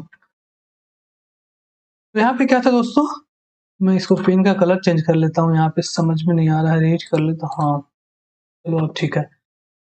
कि फौजी की दीवानी बड़ी हस्ती, मतलब जो हमारे फौजी भाई होते हैं उनकी दीवानी पूरी इंडिया है, और बड़े बड़े हस्तियां भी हैं। तो वॉन हेस्टिंग में यहाँ पे क्या है? वरी है, और यहाँ पे हस्ती है। तो वरी हस्ती फौजी की दीवानी होते हैं। ठीक है, तो फौजी से यहाँ पे फौजदारी अदालत और दीवानी से यहाँ पे दीवानी अदालत। मतलब कि दो तरीके का अदालत, फौजदारी और दीवानी किसके टाइम में बना था? तो वॉन हेस्टिंग के टाइम में बना था। ठीक है, और वहां पे भी जो दूसरा कैटेगरी था, जैसे अभी आप देखना कि हाई कोर्ट होता है जो कि हर राज्य में होता है, और सुप्रीम कोर्ट क्या होता है? केवल दिल्ली में है, एक ही है। तो उसी तरीके से जो डिस्ट्रिक्ट वाले लेवल पे अदालत होते थे वो हर जिले में होते थे, और जो सदर होते थे वो कलकत्ता में बनाया गया था। ठीक है, सेम उसी तरीके से हाई कोर्ट सुप्रीम कोर्ट वाला कॉन्सेप्ट। ठीक है, वॉन हेस्टिंग इसका आंसर होगा। मूव ऑन करते हैं नेक्स्ट एमसीक्यू जो कि है 31 नंबर का, 30 नंबर का। Which Governor General of Bengal was in office during the first Anglo-Maratha War? पहले आंग्ल मराठा युद्ध के दौरान भारत का कौन सा गवर्नर जनरल पद पर था? कैसे याद करते हैं? वही तरीका अपनाएंगे जो पहले सारे क्वेश्चन में अप्लाई करके आए हैं यहाँ पे। तो फर्स्ट एंग्लो मराठा वार लिख दिया इस तरीके से, 75 से 82 में हुआ था। अब यहाँ पे देखना दोस्तों कि फर्स्ट एंग्लो मराठा वार में यहाँ पे एफ ले लिया और यहाँ पे एंग्लो से एन ले लिया, तो क्या बन गया? फैन। अब सेलिब्रिटी के क्या होते हैं? बड़ी बड़ी हस्तियां के सेलिब्रिटी फैन किसके होते हैं? तो फैन किसके होते हैं? तो बड़ी हस्तियां के होते हैं, वॉरेन हेस्टिंग के होते हैं, ठीक है। अब यहाँ पे आंसर क्या होगा इसका? वॉरेन हेस्टिंग इस तरीके से लेट कर पाएंगे, बट थोड़ा डिटेल में जाते हैं। फैन और यहाँ पे मराठा, मराठा में क्या है? मारा था, तो फैन को मारा था। फैन को क्यों मारेगा वो कोई? क्योंकि फैन क्या करते हैं? 75 75 से 82 में हुआ था, तो 75 पीछा कर रहे थे, और यहाँ पे क्या है? ताड़ है, पीछा करके ताड़ रहे थे, ठीक है। और अयासी करने की कोशिश कर रहे थे, तो 75 और 82 आपको यहाँ पे ध्यान में रखेगा। 82 में क्या है? 82 में यहाँ पे अयासी है ना, और यहाँ पे 75 में क्या है? पीछा, और यहाँ पे ताड़, तो पीछा करके ताड़ना। कौन ताड़ रहे थे? तो फर्स्ट एंग्लो मराठा वार में यहाँ पे क्या है? एफ, और यहाँ पे क्या ले लिया? फैन ले लिया, ठीक है। तो फैन को मारा था मराठा, फैन को मारा था क्योंकि पीछा करके ताड़ रहे थे, तो 75 और 82 में यहाँ पे 82 है, तो 82 करने की कोशिश कर रहे थे, तो आपको 75 और 82 ध्यान में रहेगा। और फैन को कौन मारा था? तो जो फैन किसके होते हैं? सेलिब्रिटी के होते हैं, बड़ी बड़ी हस्तियां के होते हैं, तो वही बड़ी हस्ती अपने फैन को मार दिया था। मारा था, क्यों मारा था भाई? कि फैन पीछा करके उनको ताड़ने की कोशिश, परेशान करने की कोशिश कर रहे थे। 75 और यहाँ पे वॉरेन हेस्टिंग ध्यान में रहेगा आपको, ठीक है।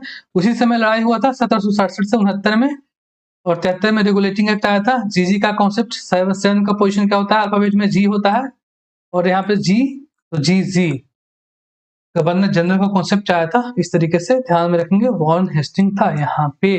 होप कि आपको ये चीज क्लियर हो। बिल्कुल मजे लेके पढ़ने का, सारे कुछ याद होगा, कभी नहीं भूलेंगे, बिल्कुल नया तरीका है।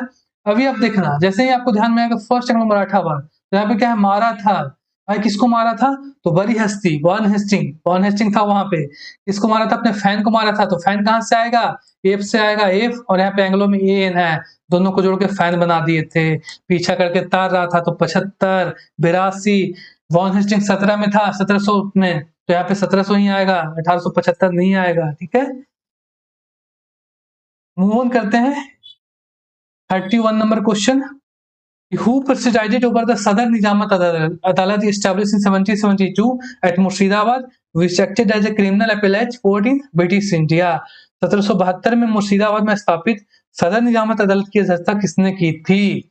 अभी पीछे बहुत सारे क्वेश्चन में रिपीट हो गया है, मैं फिर से आपको बता दूं कि फौजी की दीवानी, जो फौजी भाई होते हैं उसकी दीवानी बड़ी बड़ी हस्तियां होते हैं, तो यहाँ पे वॉरेन हेस्टिंग में बड़ी हस्ती है, तो वॉरेन हेस्टिंग के द्वारा फौजी से यहाँ पे फौजदारी, और दीवानी से यहाँ पे दीवानी अदालत, मतलब कि दो तरीके का अदालत बनाए गए थे, दो लेवल पे, एक डिस्ट्रिक्ट लेवल पे, एक सेंट्रल लेवल पे, फौजदारी और दीवानी अदालत। तो जो सेंट्रल लेवल पे थे, मतलब जो कलकत्ता में थे और जो मुर्शिदाबाद में थे, उसको हम लोग क्या बोलते थे? सदर बोलते थे। सदर दीवानी अदालत और सदर निजामत अदालत, ठीक है। एक दीवानी किसके लिए? तो दीवानी सिविल केस के लिए, और निजामत किसके लिए? तो निजामत फौजदारी के लिए, जहां पे क्राइम हो जाए, जहां पे मर्डर हो जाए, ठीक है। तो सदर, मैंने आपको ये भी बताया था कि जो ब्रिटिश को इंडियन लॉ की जानकारी नहीं थी, तो उनको जजमेंट देने में दिक्कत होता था। जो सीरियस क्राइम वगैरह का जो मैटर होता था, यानी कि फौजदारी वाला जो मैटर होता था, उसका हेड उन्होंने वैसे इंडियन को ही बना दिया था, जो कि इंडियन के कोर्ट में रहते थे और जिनको कि मुस्लिम लॉ का नॉलेज होता था, ठीक है। उसको हेड कौन करता था? इंडियन ही करते थे, डिप्टी निजाम वगैरह इंडियन ही अपॉइंटेड होते थे। तो आंसर कौन इसको हेड करते थे? डिप्टी निजाम करते थे, ठीक है। सदर निजामत अदालत को, जो कि मुर्शिदाबाद में पहले स्टैब्लिश करवाया गया था, ठीक है। दीवानी कहाँ पे था? सदर वाला कलकत्ता में था। उसके हेड कौन करते थे? तो उसके हेड यूरोपियन ही करते थे। मतलब कि दीवानी, कैसे ध्यान में रखेंगे कि दीवानी का मतलब क्या होता है? प्यार मोहब्बत होता है ना। तो प्यार मोहब्बत कौन करते थे? यूरोपियन करते थे। मतलब कि जहां पे भी दीवानी का बात आएगा तो उसका हेड कौन रहेंगे? यूरोपियन रहेंगे।